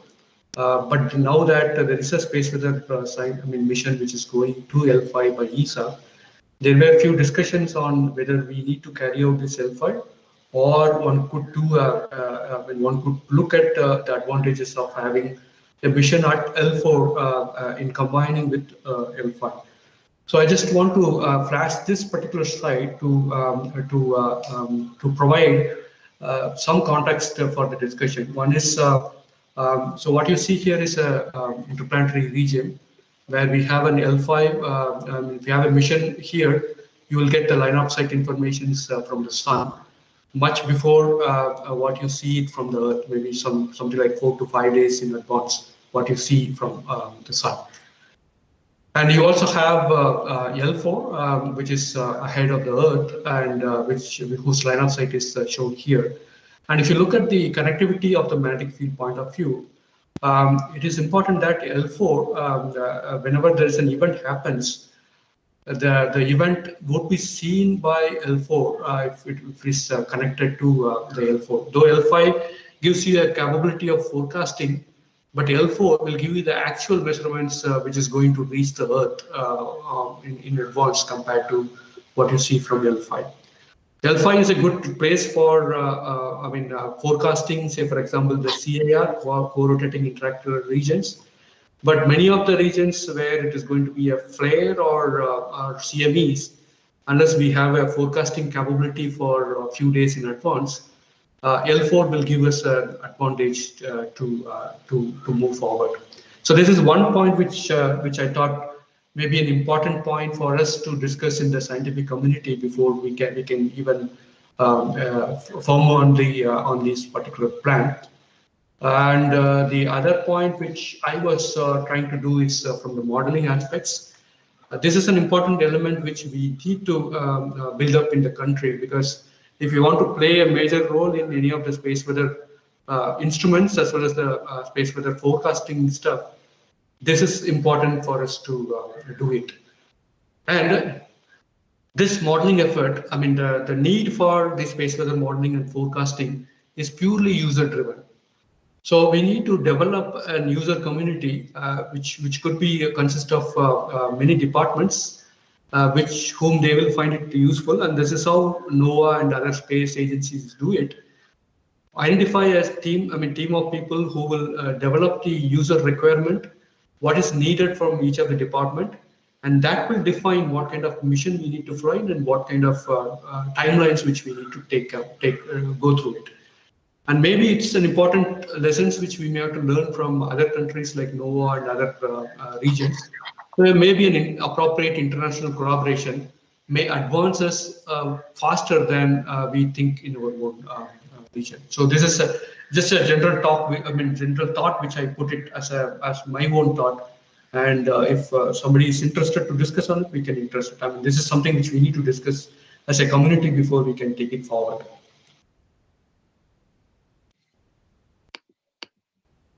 That's all I want to put it in. Thanks, Shankar. I can see a couple of hands raised. Annapurni? Yeah, so I just wanted to mention one thing that there's an article on Beyond Astrosat which was published as part of the special issue on Astrosat in the Journal of Astrophysics and Astronomy.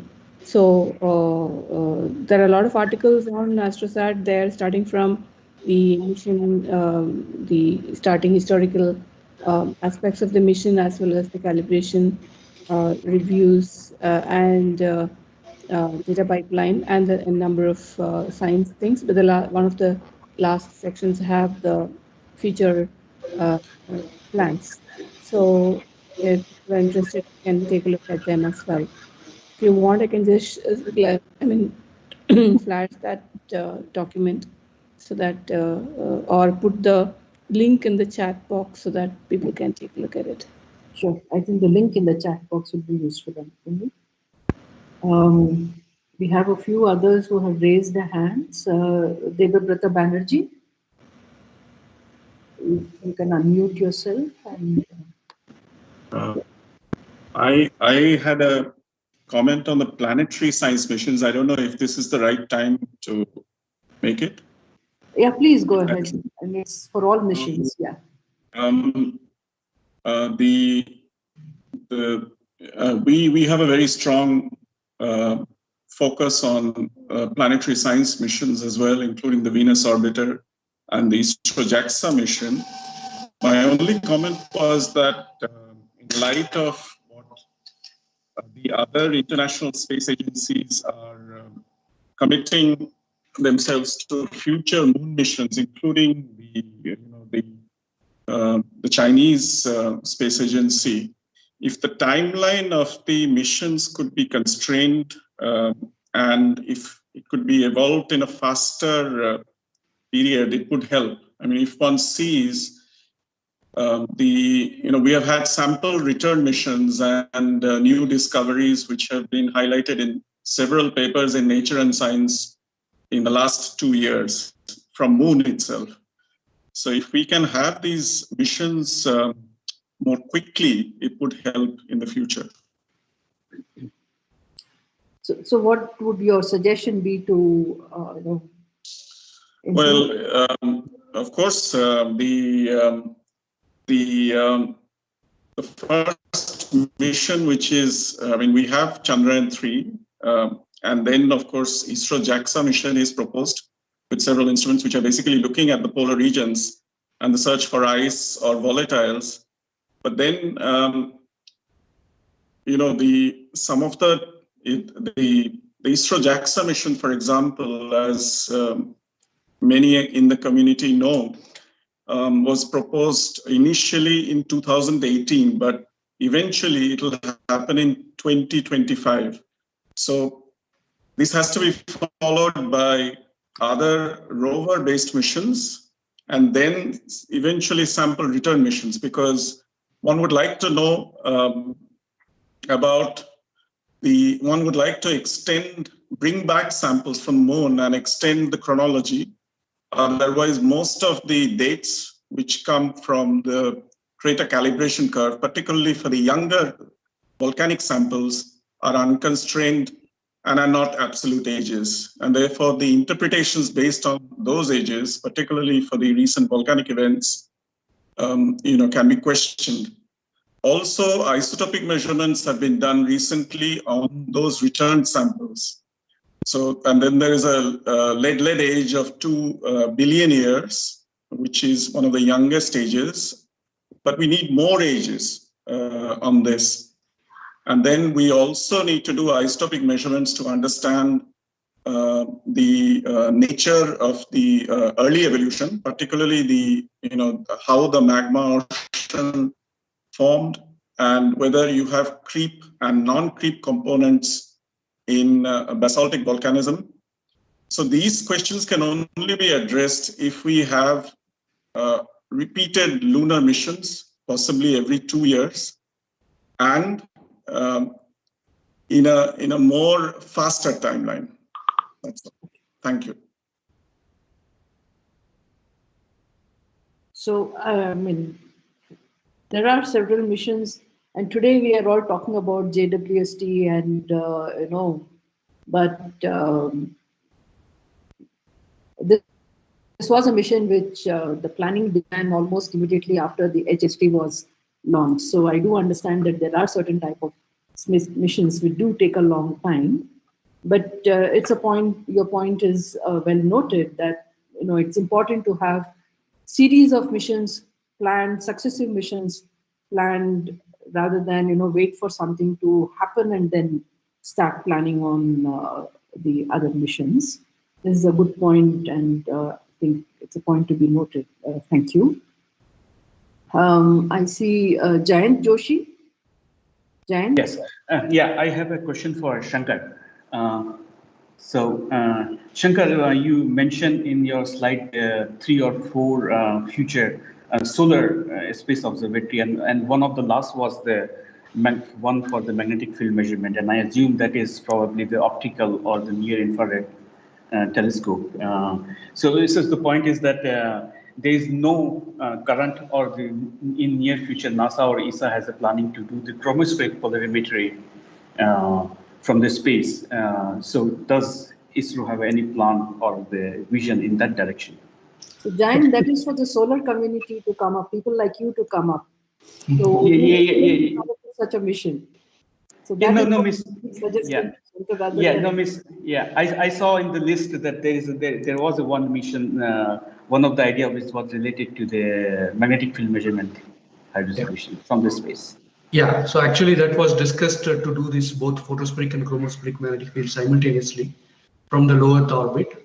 But I do see there is a solar C which is coming up. So we need to see in synergy with that how well our program also matches with that. So solar C is in somewhat an advanced stage. So we have to compare that.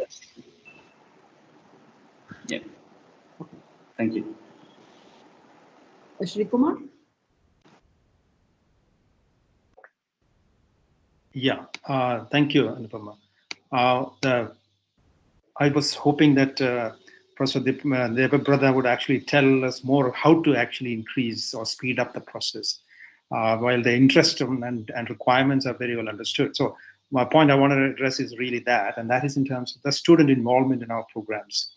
Our space programs in particular, and many of the large projects in particular, suffer from the fact that we have very limited number of PhD students actually working on many aspects of the program. This could be hardware, it could be software, it could be simulation, could be various other studies, working on pipelines, etc.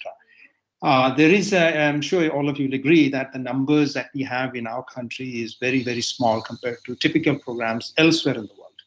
And it is these involvement of PhD students at this level that actually triggers future capacities as well as ability to actually realize projects in much faster timescales. There are, of course, a lot of responsibilities from the space agency side to really address this as well, but it'd be useful to hear from colleagues and others who are participating today, specific programs that are practical and actually realizable that we can take up towards enhancing student involvement. So I just wanted to put that up, Prasanth. Thank you. So I mean, I'm looking at it as like, it would be useful to, have labs in universities and institutions outside of ISRO where such programs can be taken up so that you can have a lot more students being involved. Something like that is what you're looking at, Srikumar? No, well, that's in the long run that has to happen. But tomorrow, in the next 10 years, we want to really speed up programs. I think the key players in the research area in the country today, which are active institutions and universities with adequate facilities, will have to come in at a different level of involvement.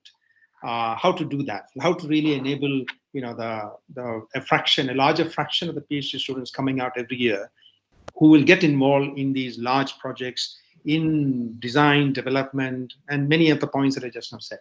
How to increase it? Of course, there's a small number that says it's also increasing with time, but that pace is not adequate. We need substantially larger number of students involved in these programs. Is there a way to really address it? Yeah, I just saw some information recently that IIT Kanpur is opening a department, space instrumentation, astronomy and space instrumentation. Probably it is these kind of places which would help. Divyendu, you had something to add? Yeah, I just wanted to respond to Srikumar. I think this is a very nice point that Srikumar has brought up. And from the perspective of working in a very large institution with a lot of undergraduate and PhD students, but not being a traditional astronomy or a space science institute, I can give my perspective on this. So for us, finding good students to work with is not a problem. What is a problem is sometimes in terms of the funding. So when we build resources, we have to get engineers, we have to have some research scientists who can maintain the resource at a certain standard and sort of complement our teaching activities and other activities, which keeps us busy all the time. We don't have any funding from the institute. We have to depend only on external fundings most of the time for this kind of human resources. So when ISRO is funding missions right from the start of funding instruments, if it can build in some element of support for human resources, which I think is Anupama knows that we argued strongly for this in the mega science vision as well, I think that would be something that is very helpful. Second, what happens to the students once they graduate? If we just keep on losing them to other countries, and the best is go to the other countries, it's a loss for us because we have trained them and then they're gone. So if there is a possibility of a 1-year internship or something like that at ISRO following or during the PhD tenure, that would be very nice because that helps them develop roots, with our space science agencies, builds human contacts, which will pull them back even if they decide to move to some other country or something like this. So I think this kind of rotational system between ISRO centers and other universities and institutions outside, and a scheme which builds in human resource funding right from the start of the instrument funding would be really helpful. And a minimal support for ensuring some constant human resource like engineers and scientists in typical teaching institutions, which is not available outside of astronomy institutions for us. That's a good point, Divyendu. I think human resources is extremely important, and also what is important is some sense of what the future holds. It should not be like somebody does something and that's the end of the story. And we do need this trained human resource to be with the system for some time in the future. Anupurni, you had something to add to this? Yeah, actually, I put it into the chat as well. So, as Srikumar knows this program well, the MTech PhD program of IEA, now from this year, AEDs has also started this program. Been running it for the last 10 years. It should be ramped up, and because we have bright engineers who want to do it's a kind of a combination of astronomy and engineering, and that's it's a kind of a combination which you really need to build instrument support and to enhance the team when it is preparing for and it's a unique experience for them as well. So this we could have MOUs or collaborations on with various organizations. We have tried it with a few students working elsewhere as well. So that can be thought through, and this program can be enhanced as well. So this is one very good program which we have seen people working in various areas, including space, astronomy, TMT for that matter, and etc. Thanks, Anupurni. I just want to ask, if any of the younger participants who are here, do you have some wild ideas that you want to put forth? You've already heard, what the community has thought about, and so is there anything that you can think of or you have?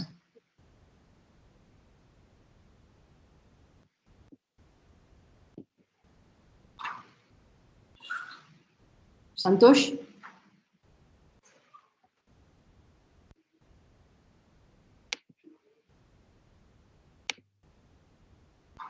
Santosh, you can unmute and speak. Hello. Yeah, am I audible? Yes, Yeah. please. I just wanted to mention one quick point in the context of our future program planning. We all know that the actual community involved in planning or maybe implementing this program in India is relatively much smaller than what we have external, as in other parts of the world. But still, what I have been seeing for last few years is that because there are a lot of opportunities and a lot of proposals required from ISRO for different programs, there are more number of proposed programs right now where the community can actually sustain. So what I would like to see from ISRO is to have a little more quicker decision on each of them. It's fine that if not all of the proposals or not all of the proposals are accepted, or at a review stage, if they are fine that yes, they are not coming up well. But in that case, some quick decision of whether yes or no or stopping would enable the same people to go into a slightly different kind of programs where it might be more useful for implementation. So one reason which I am seeing is that we are not taking quicker decisions whether to implement or not. So there, I think some expedition might be actually helpful in that. That's what I just wanted to mention. I think this is somewhat in line with what Dr. Debabrata Banerjee mentioned, although I do understand the slight differences in what you are saying and what he said. Yeah. Thanks, Santosh. I think this is an extremely good point that you have made. I see there is Dr. Rakesh Narva who has raised his hand. Please go ahead. You can unmute yourself and. Yeah, good morning, everyone. What I feel is that most of the, I am also an academician, I am teaching in some private universities. So I feel in some remote areas in Rajasthan. So what I feel is that the exposure of students to the ISRO and the missions that the ISRO is taking up, it is actually very good, but these students, these people of these remote areas, they are not very much aware of all this research work which is going on. So I feel that at least there should be, and also there is a huge gap between what the students are actually studying in their graduation level and post-graduation level and what actually the research is going on. So there should be something kind of a bridge between these two. so that at least from their post-graduation level, they will be getting into, they will be eyeing into the research works. So these kind of things, and there should be a certain, these kind of things should be implemented by taking at least as a center, as a hub, for making a hub, so that most of the students will be trying for the sciences. Because the day, I mean, most of the people, they are only going for the technological side, and after being technically advanced, if you are unable to bring out the science from it, probably I don't think the missions will be successful. So we should encourage the students of remote areas to get into it. Sure. Yeah. Thank you. Thank you. Good point. Yeah. So, Divyendu, are we eating into Shama? You have something to say? I wanted to respond to Dr. Rakesh, who mentioned about student involvement in many of these. That is something absolutely needed indeed. Just a maybe small scale, but a practical thing that we're trying to do is to many of these MSc projects that they take up, like in St. Joseph or Christ. So at that level itself, we try to split the problems that we are doing for many of these, space science programs, whether it is in the design phase or the actual data analysis phase. If those can be given as their internal projects as part of the curriculum itself, so that the students themselves don't need to go and seek, but and the faculty is involved, so that it becomes more, that's part of their curriculum, and the faculty is involved, and it is a problem that connects them to something that's actually happening.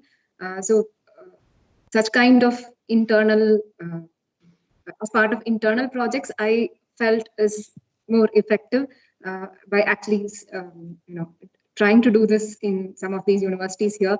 So just wanted to tell Dr. Rakesh that that is some option that maybe you can try to increase this. And even programming, we have found, like, for example, St. Joseph has this Python programming as part of their MSc projects. So while they make them do exercises, even splitting up some things that we want to do, like make a GUI for a pipeline. So when we give that, they get connected to what we're doing, and also it becomes useful. So it's a mutually useful thing to do. So that is, thanks, Shama. So I think we are kind of, we need to probably wind up now. It's okay. You can go until maybe another 3-4 minutes. We can just easily extend for another 10 minutes. So it's okay. Any other points? Please raise your hand. Praveen Kumar.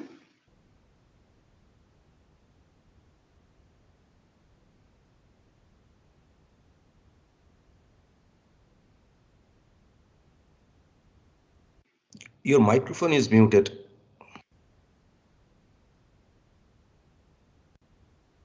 Can you please unmute yourself, Praveen Kumar? Yeah, please.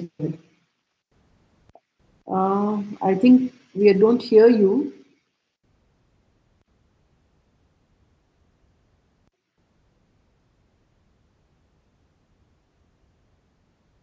There seems to be some audio issue. Can you just type out whatever you wanted to say in the chat box? Srikumar, you wanted to say something? Just a comment on looking back at some of the experiences we had with Astrosat and Chandrayaan-1 and Chandrayaan-2, and then looking at future programs. We heard a lot about it. There's a key desire to really speed up this process, because in the context of the larger community that exists today, and the fact that all of these investigations has to respond to changes that are happening at short intervals of time. So there's a really need to really look at how to move quickly on future programs. And so I would just wanted to emphasize the fact that, to optimize this, you really have to look at the optimization of science value of proposed programs, user community, how many people involved in it, and a realistic assessment of realizability plans, which will involve both ISRO as well as academic and other institutions in the country to bring it to an early realization timescale. So one of the key areas there is to really look at the development of payloads, which often leads to long delays, especially the complex payloads. How to really involve other institutions, how to involve the private agency, private vendors, which earlier was seen as not mature enough, but today, even the Polix payload on Exposat that's going up, it has substantial inputs coming from the Centum company that is in Bangalore. So there's a need to really look. And many of the mega projects like TMT has actually gone to and found small but very powerful vendors who can actually help in many technology developments. So there's a real need to really look at how to really share our work requirements in the larger community of private players, as well as a larger community of institutions in the country. So is there a way to, while the space agency ISRO has plays a certain role in it, there's also a role for the proposing teams to really look at how to optimize this and bring out a program that can be done faster and with as many people involved.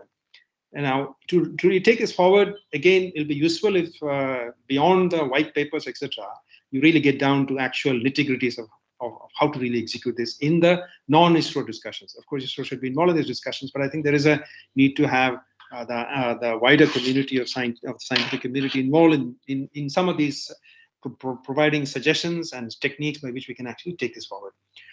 So it sort of addresses an issue that I think Dr. Santosh discussed earlier, faster decision. And faster decision can also come if we show there's a faster realizations plan proposed as part of the proposal itself. So I just want to indicate that. Thank you. Yeah. Thanks, Srikumar. I think that's an excellent point that, that there is this difference between the proposals that are generally submitted in the country and what you see, is being done outside. Quite often the proposals are very mature when they're submitted to the funding agencies outside of the country. We have been seeing that, where they have done a lot of homework. They know what they can get from where, and this makes the decision by the people looking at these proposals. It makes it much easier for them and makes it much faster. I think this is an excellent point you brought out.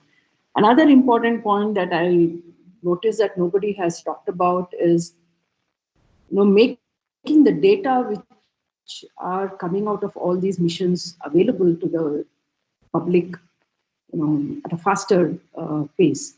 I think once you have the science data out and available for by public, I mean the scientific community at large to use, that will bring in more people getting interested in these programs and coming up with newer ideas. I think this is extremely important. Astrosat data, for example, is available, and we have all used data from space missions, international space missions. So we know the strength of making this data available. I think this is an important point that all the missions need to take note of. Mr. Raghu?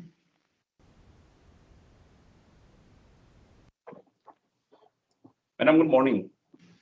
Yeah, please go ahead. Yeah, Madam, I'm Raghu from ISRO headquarters. I'm attending these symposiums as a chairpersons in the plenary sessions 5, that is enabling technologies for space explorations.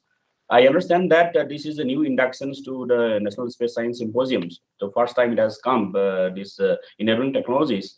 And just I want to actually submit to the organizing committee as well as to your kind notice that we have received huge support and response from the country, that we have almost 55 presentations and 15 posters. So it is a huge response and it is quite success. So is my humble submission that the posters and presentations have covered a wide range of it could be astronomy, astrophysics, and then actually the developmental aspects of instruments, and in all respects into physics, chemistry, biology areas. So probably I think this would add to a new dimensions to the space exploration programs. So I would request you, madam, and bring to your notice that this is actually a good programs, and kindly continue with these enabling technologies in the future symposium as well. That is my humble submission from my side. Thank you, ma'am. Yeah, thank you. Actually, that those sessions have been very interesting, and personally, I found that it was a little unfortunate because it was running in parallel with other sessions like the astronomy sessions, which were equally interesting, and we had conflicting interests. So, if we can find a way of having some of the talks which were presented there in the interdisciplinary sessions, it would be very good, because what you pointed out is good. That session has been pretty good, actually, I think. Yeah, thank you. Yeah, thank you, ma'am. Yeah, Santosh, you wanted to add something?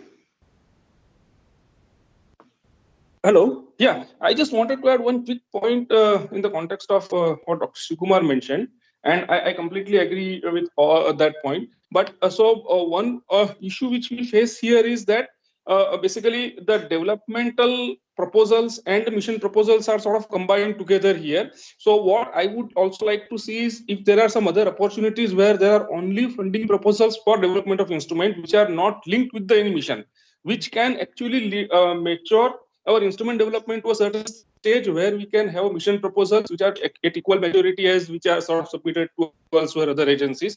So because that is not there, we kind of face a situation where the instrument development is also clubbed with the mission proposal, which is actually, I mean, I completely agree that that's not correct, and that is what leads to long delays and all.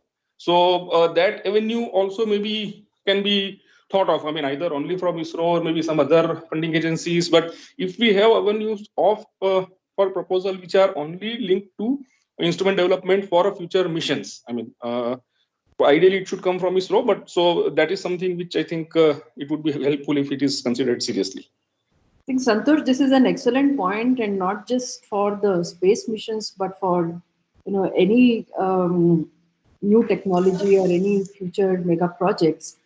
There would be a lot of new technology that needs to be demonstrated, and we should have a channel for that. And I think this is an excellent point which can go into the recommendations in MSV 2035.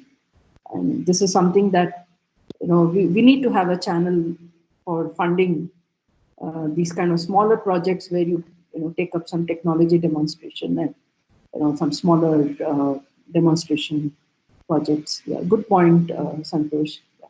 Shikumar? Thank you.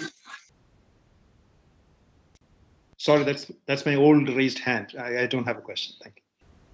Oh, okay, fine. Yeah, I think we'll just quickly have one last point from Praveen Kumar, since earlier he could not put his point forth.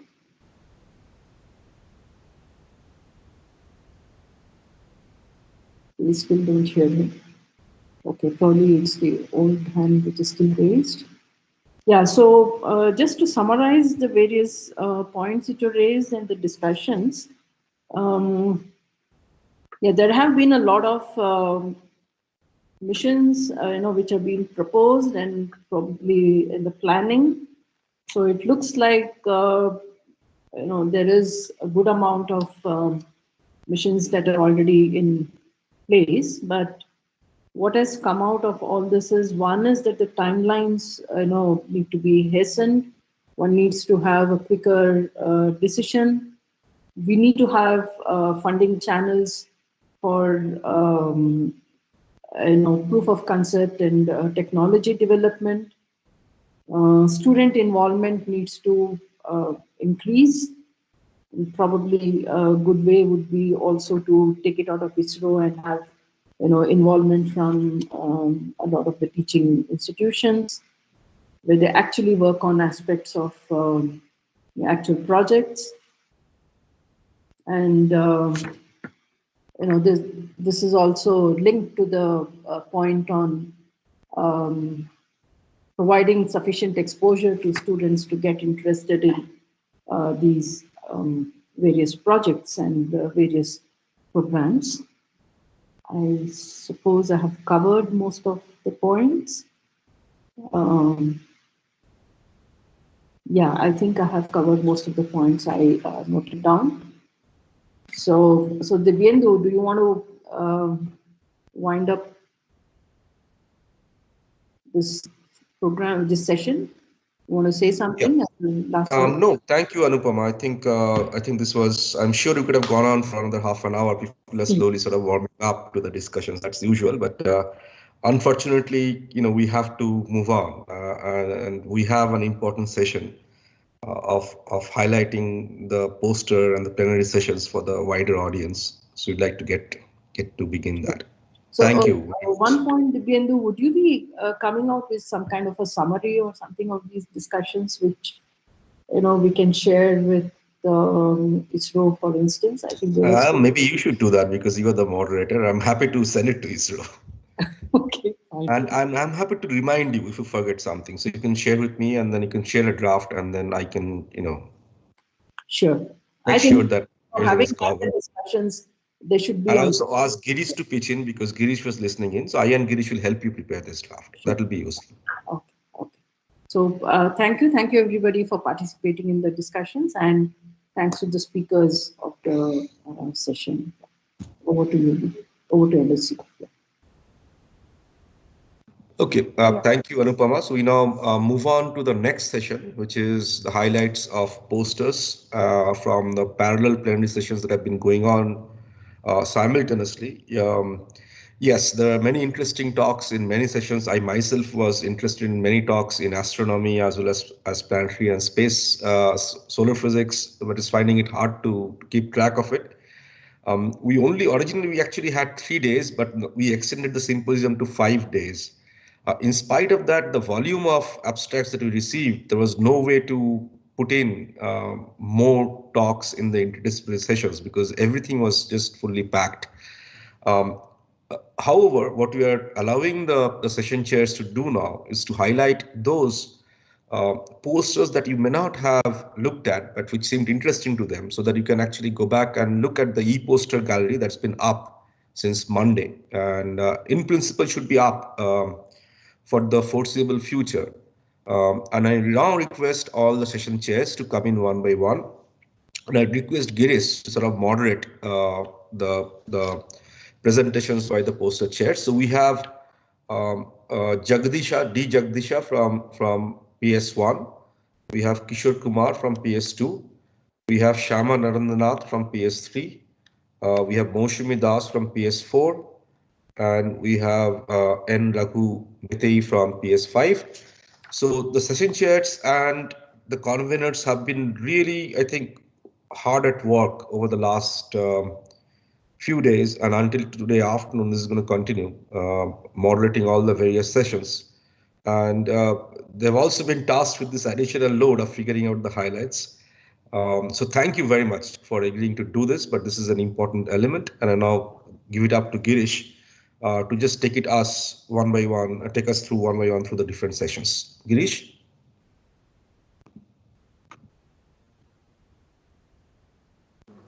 I think there is problem from Girish sir. He is not able to unmute himself.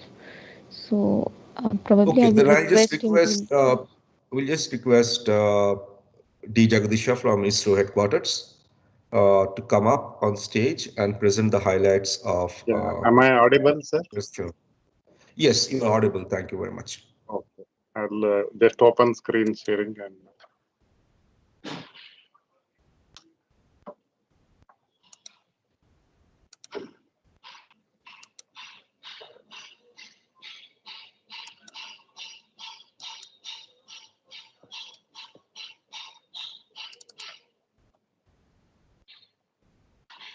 Yeah, is my screen visible? Yes, your screen is visible.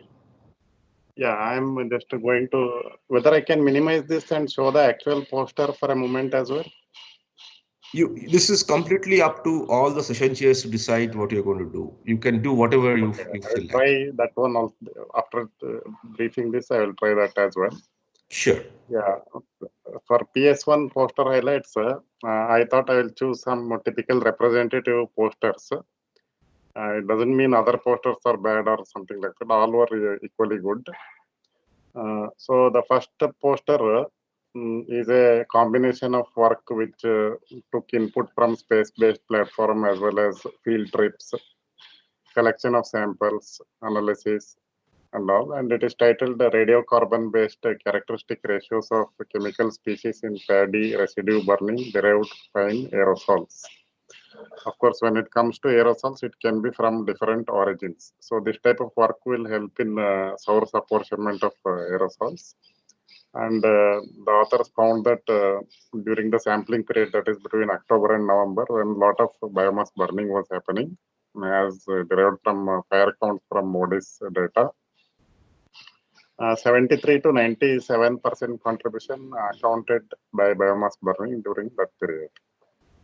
I will just try to flash the poster. Let me know if you are.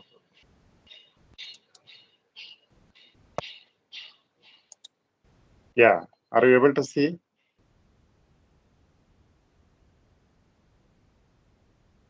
Hello? Yes, we can see the poster. Yeah, this is the poster. I'll go back to my presentation. And the second poster which caught my eye is impact of climate change on meteorological parameters over mountainous region by Saurabh Verma and Charu Singh of IARS. They analyzed what is known as typical atmospheric reanalysis dataset over some stations where some renewable energy related work is going on, and then analyze the trends in meteorological variables, how the wind parameter varies. For example, one of their conclusion is daytime heating over slopes, mountain slopes generates a horizontal potential temperature gradient resulting in upslope acceleration of winds, increased intensity of wind speeds. So all these results may be of are very important from the point of view of renewable energy sources. And they also commented that if vegetation is produced, that will reduce wind speed because of turbulence. I will highlight that poster as well.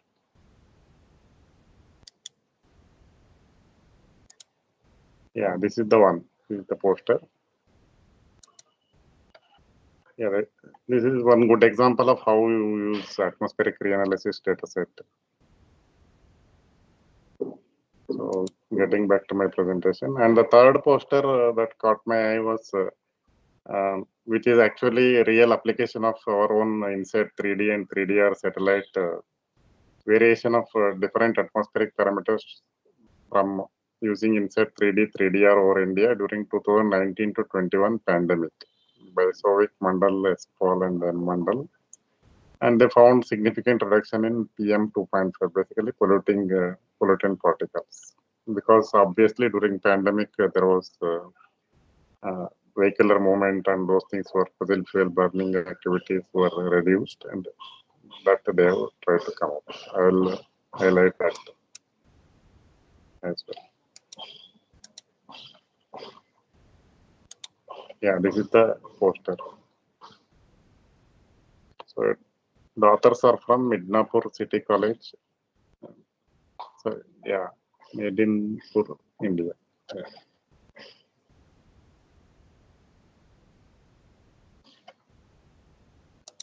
So these are the three typical representative posters we would like to highlight from PS1 session. So yeah, that's it from my side. Any comments are welcome.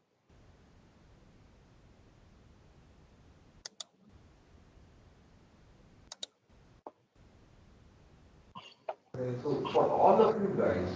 Okay, so I will now request the PS2 chairperson to take over. Okay, I'll be sharing my presentation.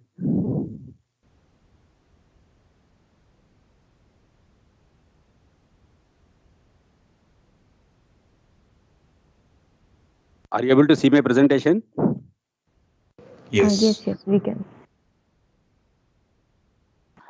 Thank you. A very good afternoon. I'll be taking this opportunity to summarize some of the posters submitted to plenary session 2, which with the theme Middle Atmosphere, Atmospheric Coupling, Dynamics and Climate Change. And they are the conveners and co-conveners.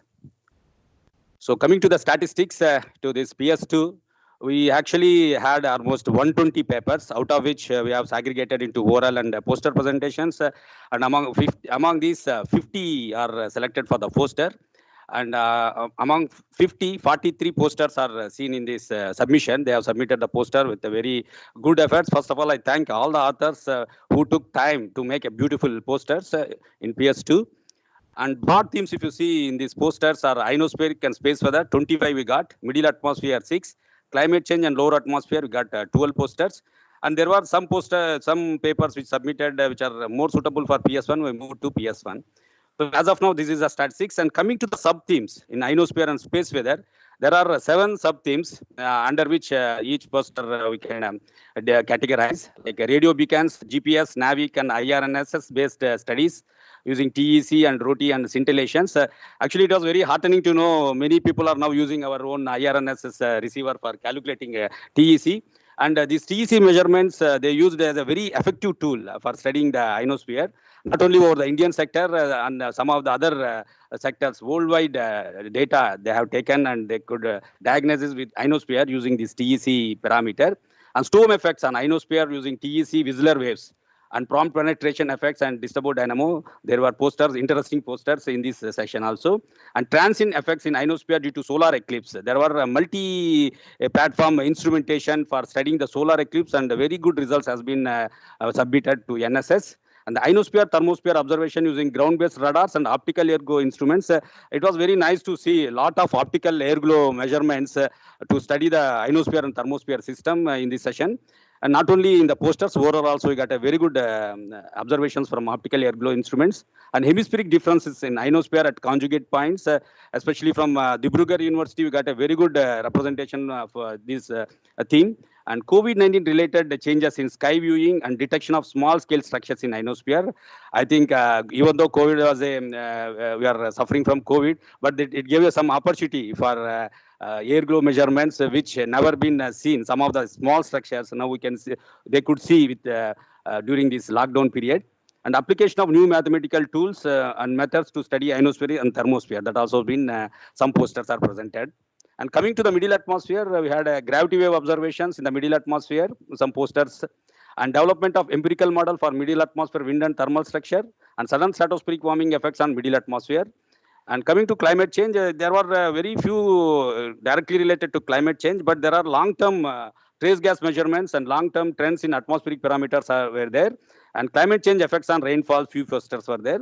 And evaluation of climate models. Now you may be knowing that now we have a comprehensive climate model output available in a public domain, and some of the authors used this information to evaluate these models using observations for Indian sector. And atmospheric boundary layer observations also, there were a few posters, very interesting posters. I now just highlight some of the posters results so that to draw your attention so that you people can go and see the full results. I'll be just giving the highlights. Complete results you can find in the poster session.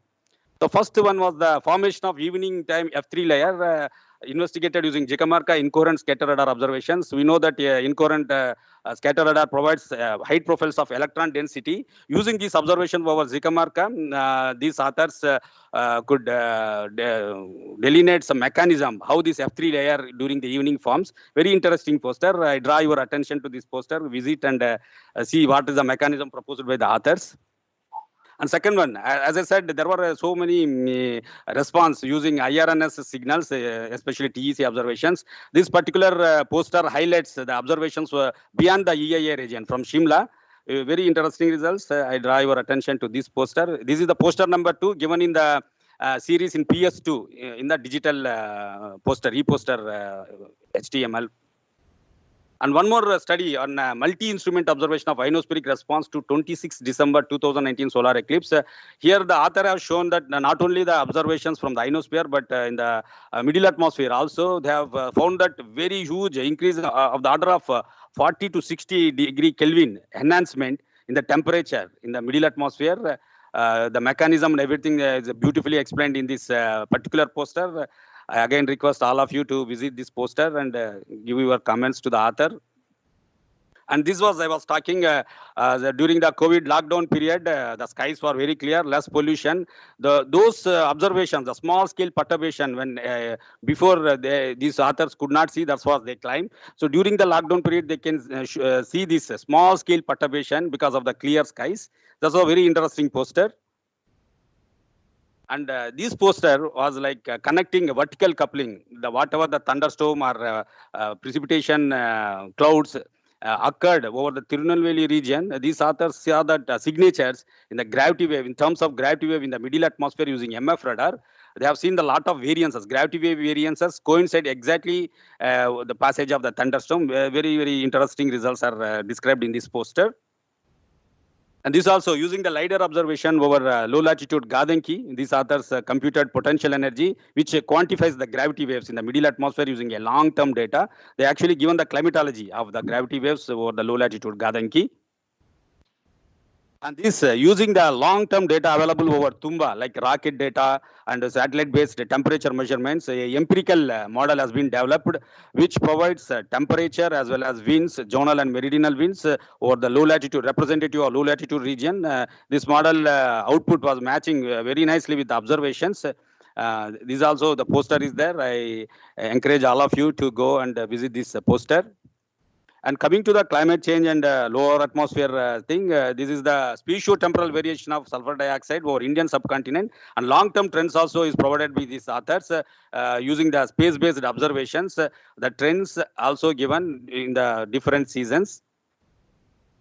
And coming to the thunderstorm observation using Doppler weather radar, these authors found that there was a squall line observation, and how this squall line observation and microphysics of this squall line affecting the NAVIC signal.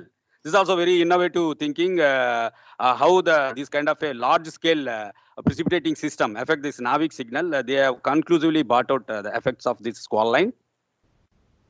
And over the northeast region, these authors are saying that using the observation, there are extended summer and warmer winter over this region using the temperature measurements at the 2-meter level reanalysis. They have thoroughly analyzed the data and brought out these beautiful results, very important results, which giving the climate indicator over the northeast region from Dibrugarh University.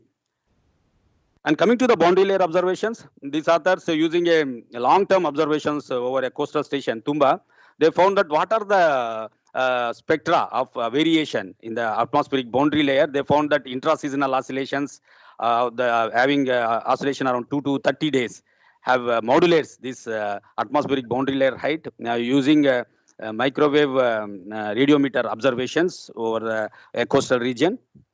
And again, a characterization of atmospheric boundary layer over Meghalaya, that is UMIM thing. This is a very good study. They have brought out the annual cycle in the diurnal variation of boundary layer height over this particular region, very important region. And not only this, they have brought out the height of elevated aerosol layers, which have a very good climate implications. They could discern from this ceilometer observations. This is a very interesting, and I request all of you to visit the PS2 posters. And again, as I was telling, now the climate model output is available under intercomparison project, climate model intercomparison project 6. So these authors took some 10 models output and took the IMD observations of precipitation over Indian region and put lot of efforts to find which model captures the Indian monsoon rainfall observations correctly. This is also very good, interesting poster we found. I take this opportunity to thank all the authors who submitted posters. This is only the highlights. There are 50 posters. I request all of you to spend some time and give inputs to the authors so that it will be a good encouragement for them. Thank you. Thank you. Thank you very much for such a comprehensive overview of the posters. I would now request Session Chair of Plenary Session 3, Dr. Shyama Narendranath, to take over. Yeah, thank you, Loki. This session is PS3, which contains both solar and planetary science abstracts. The session chair is Professor Dipankar Banerjee, Director ARIS, followed by Dr. K. Sankarasubramanian, who is the group head of Space Astronomy group here at URSC ISRO, and Dr. Satish Tampi, who heads the Planetary Science Division at SPL, and myself, URSC, the Space Astronomy group at URSC. So we had 135 submissions. Out of that, 71 posters are displayed in the digital gallery. And out of the 71, 20 were flash talks, which you would have heard in the last 3 days. And there is 5 of them today afternoon as well. Overall, this contained both solar and planetary science talks. Both had equal contributions roughly. On solar physics, there were quite a few abstracts which addressed theoretical and simulation of specific events on the sun, dynamics and the source regions, emissions. So many posters addressed such simulations and theoretical modeling of solar events on the surface of the sun. There were a few related to Aditya L1 instruments.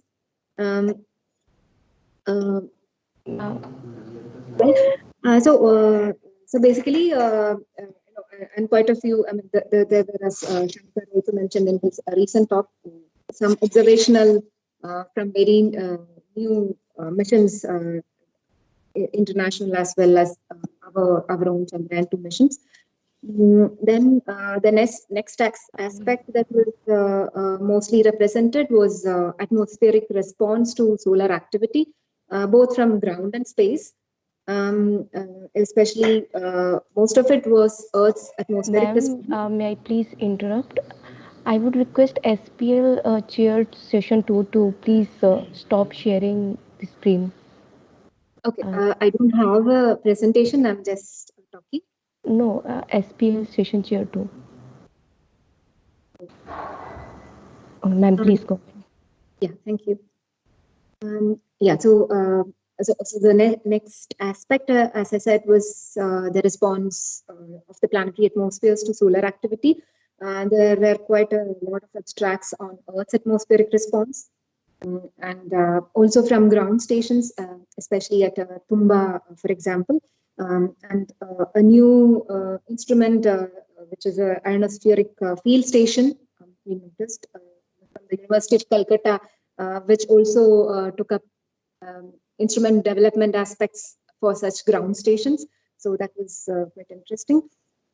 In planetary science, most of the abstracts were on Moon and Mars.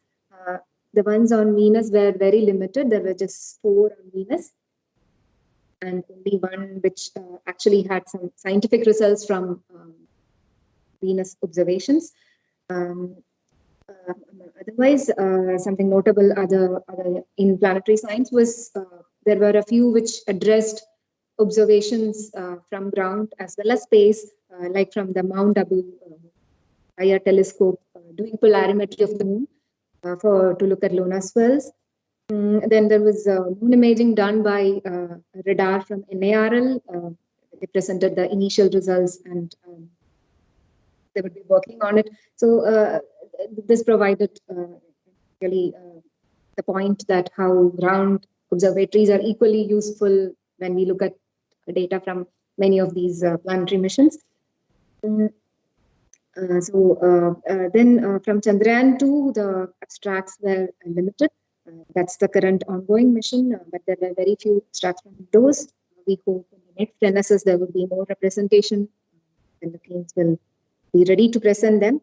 The notable thing was there was quite a few, there was a very good representation from all across India. So from the several of the IITs, IIT Kanpur, Indore, Gandhinagar, then the universities, Assam University, Tirupati, Mulana, Shimla University, and from individual colleges like the Government Arts College in Salem, Christian College in Chenganur. So just seeing not only the research institutes, but quite a lot of abstracts came from across India and as well as from many such individual colleges. There were a few from instrumentation as well. There is a dedicated PS5 session because these are connected to planetary, so that we also had a few such abstracts. There was an instrument development for a spectropolarimeter in the IR to look at Earth as an integrated disk. So you can please go and look at these posters. There was from IIT Bombay poster on chipsats to study the micrometeorite bombardment on the moon. So this is a student satellite program, we understand, as given in the poster. So that is also very new and interesting change. Another point is that there are very less experimental or lab-based results. especially for planetary science. That's something that I think we should improve upon and important. So overall, it's very positive. We had a very good mix of solar, space weather, or more sun-planet interaction kind of abstract, and planetary science abstracts. So the session, I think putting this together help us to really bring out the importance of how important it is to study the sun, the events that happens and its response by the planets, and how that relates to what we observe on the surface of planets and its implications. So as someone said, no planetary science without the sun. So this whole session thus gave a very good synergy between all these three apparently different fields. So that's all I have. Thank you. Yeah, thank you so much, ma'am, for this overview. Now I would request Session Chair of Plenary Session 4, Dr. Mosmi Das, to take over. Can you hear me? Yes, ma'am, we can. Yeah. So I'll just share my.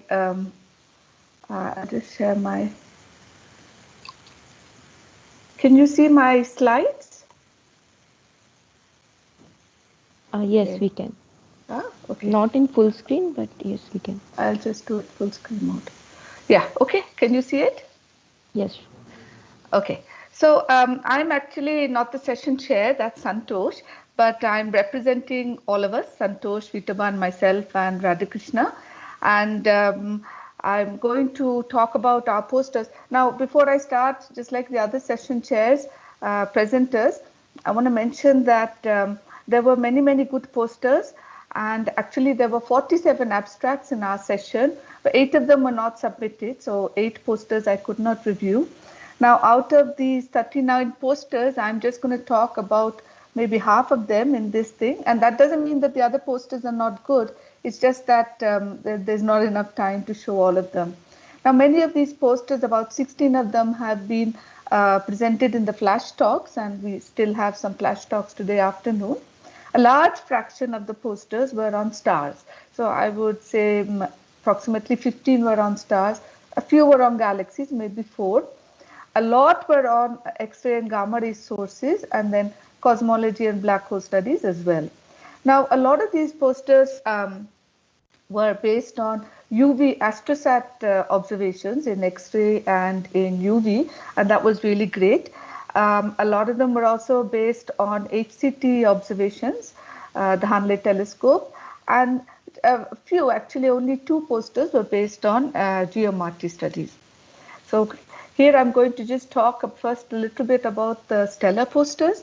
The first poster you can see here that I've shown, the heading, was by Sridharan Bhaskaran from Christ University. The second one was also from Christ University by Suman Bhattacharya. Now both these posters were about stars, but the first one was a kind of an atlas compilation of emission line stars from the Lamos DR5 release. Now that was really good. That was very detailed work. And the second one was about detecting emission line stars, and that was done using mostly published data, and that was really interesting work on BEN Harbig-Haro stars. Basically, understanding how the stars move from pre-main sequence to main sequence. Now, continuing from some of the papers from Christ, Gaurav Banerjee did a detailed study of BE stars. And these stars are very interesting because they also have these nice disks, and they're not easy to detect. And here, HCT, with HCT observations, Gaurav Banerjee has made an atlas of 118 BE stars, which I thought was very impressive. Now we move on to UV observations. Sharmila Rani from IIA, she has done UVIT observations of stars in the globular cluster, and these are horizontal branch stars, basically helium burning stars, and they're difficult to detect, but with the good spatial resolution and sensitivity of UVIT, they have done a very nice study, and that was really good. One of them is also evolving into a white dwarf. Now, we can't miss out on the brown dwarfs because we have so much exoplanet work going on and exciting studies. So this work was about the variability of brown dwarfs, and they have used both Rajiv Kumbhakar and Soumen Mondal from SN Bosch have used both HCT and DFOC telescope. And I don't know too much about this, but one thing I know is that understanding brown dwarfs is very important for our understanding of the atmospheres of exoplanets as well. So this was a very interesting and relevant study. This study, after a long time, I got to see C60 molecules, C70 molecules again. And these were, when I was younger, these were always called the buckyballs. And they basically are carbon atoms which have a cage-like morphology. And this study models Spitzer observations of these kind of molecules, carbon molecules. They're actually called fullerenes. And this study has been done by Akant Vats with Amit Pathak at BHU. So there are two posters, and I put them on the same page of GMRT, and these two observations are somewhat related. The first one is a UGMRT low frequency 325 megahertz study of a large field called the Elias N1 field. And here they have focused on the star formation properties and the radio star formation correlation, radio infrared correlation. And they have been able to detect it, the correlation, all the way out to Z is equals to 2. The second paper here, which is has really nice images, is observations of clusters, and they have found a steepening in the edge of the cluster in their radio emission maps, and they feel that this could be a radio relic. Radio relics are very rare, so this is very good. Now moving on to more high energy stuff. This is a study of short gamma ray bursts and done by Ankur Ghosh and others at Aries. And this is also very interesting because it's very related to gravitational wave studies, basically studying the ejecta from magnetars. Now, moving on to something a little different, image restoration techniques. This was done by a student in BITS Pilani, in collaboration with some other people in BITS again and in IA. And this is how to improve the PSF, the observations of stars in globular clusters. The main aim of this is to improve the technique of microlensing, which will be able to detect floating planets in globular clusters. Very nicely written poster also. Now we move on to a little bit more high energy physics, the understanding of black hole masses. And this work was done by Shivangi Pandey with Shubhandu Rakshit at Aries, a very detailed reverberation mapping study of a source, a black hole, and they have done really detailed study. It's very painful to do reverberation mapping studies, so this is really good. And it's of a black hole mass of a blazar. Very nice work. Now, if you continuing in the thing of AGN, this study done by Payal, Nandi, Stalin and Munir at IEA is on using UVIT to study the star formation in a very famous AGN dwarf galaxy, NGC 4395. And it's been done actually with both with HCT as well as with UVIT, and they've identified the star forming regions and tried to model the star formation properties. Now, again, going back to blazars, this is a very nice work on the variability timescales of Markadian 421, which is a very famous blazar. And Sushmita Das with Rita Ban has done a really nice study using Astrosat, a timing study using Astrosat, Fermi, and some other telescopes. I think Beidou is also involved there. And they have tried to put limits on the magnetic field of this blazar, especially the jet kinematics.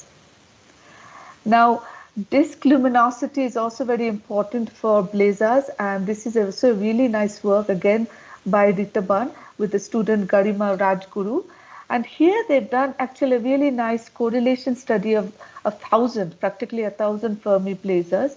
And they've tried to address a very important question is, how is the disk luminosity related to the jet power? And what they find is that a powerful disk is a necessary but maybe not a sufficient condition to generate a powerful jet. Now density, this paper here talks about density perturbations and cosmological evolution in the FLRW universe. This is a theoretical study, and it creates groundwork, actually a laser basis for future studies of primordial magnetic fields in other higher order gravity models. And so this is also a very nicely done work and has application in later studies. I will end here, but I have only highlighted a few posters. I encourage you all to look at the posters. There are 39 posters, and they're all from all over India, and they're all excellent pieces of work. I will stop here. Thank you, ma'am.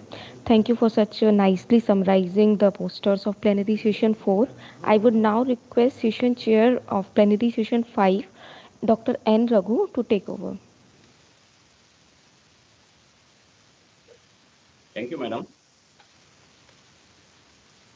Oh, I have to stop sharing 1 minute. Huh? Yes, yes. Sorry. I'm not able to get this up. Yeah.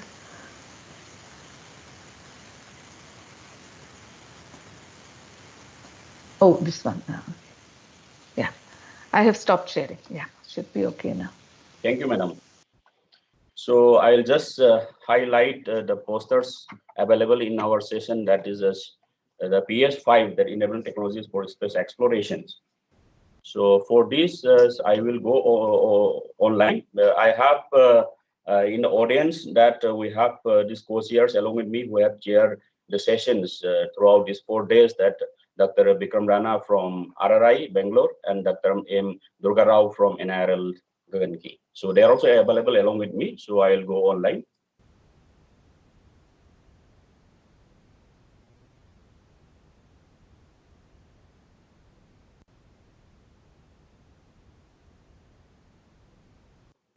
Is my screen visible? Yes, your screen is visible. Okay. So this is the website of NSS 2022. So here I will go online, that we have the program. Then after that, detailed program schedule. Then this is where the e-gallery posters are available. So where someone can actually click here, digital e-gallery, and here all the posters are kept by the organizing committee very nicely, that PS1, PS2, PS4, PS4, and PS5. So I'll click here that where our that posters are available. So what I will do is, so this is the place where all our posters are available. So I'll just quickly magnify that. One can see that, we have altogether around 15 posters available here, and all 15 posters, what is happening is are to be presented, but till now 11 posters have been presented, and we have 4 posters presentation today. That is the flash presentations that I can just go, that serial number 8 is to be presented today, and serial number 12 also to be presented today, and we can see that no submission records found. So this I want to bring to the notice of this organizing committee, that these presenters have not posted their posters in this. So there are 3 such records are there. When we check the serial number 6 graphene based SOAP X-ray windows, this Dr. Shyama Narendranat can take a note of this, because he is also guiding the student, that this Aishwarya PS has given the presentation graphene based SOAP X-ray windows, but she has not uploaded. So Shyama Narendranath can take a note and convey to her to upload. Okay, and we have one more that is not available. This work, that is a burn rate enhancer for this AP ISTBB based propellant. This also presentation has taken place, but no records found. So there are such 3 record missings are there, and altogether out of 15, the 12 papers are available, and out of these 15, again 4 presentations are pending today. So if we come to this, so one can see that these 15 presentations, 15 posters, they have covered wide range of topics. So if we come to the domains, you can see the design development of the this quadruple mass spectrometer. From this, they have done some original work. So if we come to like this, so one can see that this all the domains what cover is like instrumentation development, materials development, and simulation work, the artificial intelligence. One can see that, and these electronics developments, Then the theoretical work, microgravity experimental setup, then Martian rover specifications, space biology, and instrumentation. So it has covered a wide range of actually topics in these 15 posters. So it is, and all posters are actually found to be good. Really, some people have done very good work, and some people have done some actually good literature work and try to bring up some of those good ideas, and then they want to actually make use of those ideas to the space explorations in terms of instruments, in terms of the methods. So really it is good. And as a session seers, we three are finding difficult to judge because we are supposed to bring up one base poster from this 15. So today we are planning, after these 4 presentations, we'll have meetings, and by tomorrow morning we'll submit to the organizers that what will be the best posters. So what I feel is, since I'm going online, so one can click, suppose you want to see this poster, one can click here, then after that it can be seen that what work has been done. And suppose if you see here, design studies of MEMS quadrupole mass spectrometer for miniaturized mass spectrometer, this work has been done from the LEOs, that is ISRO Bangalore. So like that only, so those who have not participated in these PS5s are actually requested to go to this link and the poster e-gallery and click one by one and then see. And you will, I know that you will be interested to those works and make use of these activities to our space exploration programs. That's all from our PS5. Yeah, thank you. Yes, thank you, sir, for this overview. I would now hand over the stage to LOC Chairperson, Professor Nandi, to make few remarks. Thank you, Sakshi. Thank you, everybody, for providing the poster highlights. So I would also acknowledge Raghu for nicely presenting sort of pathway towards figuring out where the posters are. And I'm happy to report that the posters are going to be there for well, at least the foreseeable future. And I hope we'll be able to post them permanently. So I encourage all the participants to look at the posters at your leisure. There are quite a large number of posters, exceeding, I think, about 200. And it'll be quite encouraging to the participants who didn't get a chance to present, if you can go through them, and if you have any feedback, just write direct to them. I would now request Dr. V. Girish, Deputy Director of the Science Program Office, to make a few remarks before I come back. Thank you, Dr. Dibyendu Nandi. So it was encouraging for most of the poster presenters to see that the posters are getting highlighted. So many of the posters has to be actually assigned as a poster because of the lack of time and limited time available with us. And I would like to thank all the presenters, 5 people who actually highlighted all the posters: Dr. Jagdisha, Dr. Kishore Kumar, Dr. Shama Narendranath, Dr. Mausami Das, and Raghu Mehti. Thank you very much. And also, I would like to echo the sentiments of all the presenters along with the LOC chair, Professor Dibyendu Nandi, that please go and check the posters. They will be available. And it will be nice of you if you can actually comment on the ones which you like. Thank you very much. Thank you, Girish. Now that all of us are here together, just to give you a summary of what's coming in the afternoon, again, we break into various plenary sessions. Tomorrow, we have important but very novel session, which I believe is sort of going to happen for the first time in any National Space Science Symposium. This is a curtain raiser on the outreach activities that is to come, and the national outreach activities which were held completely virtually online, which has already happened, in terms of the quiz competition, the painting, the poster making, and the science communication video making competition that was held nationwide, and in which schools, colleges, and the public could participate. Dr. S. Sita, the chairperson of the outreach committee of the symposium, will be making a presentation on the outreach activities that have been already done and what is coming in the future. Dr. Neeraj Mohan, who's the deputy chair of the outreach committee, will be moderating this session. I invite all of you to participate in this session because this is something that is novel and something that is really helpful for us to reach out to the larger community beyond us technical folks.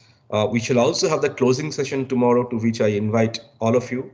And with that, I will now let you go and have your lunch and hopefully come back to the plenary sessions. Thank you very much, everybody.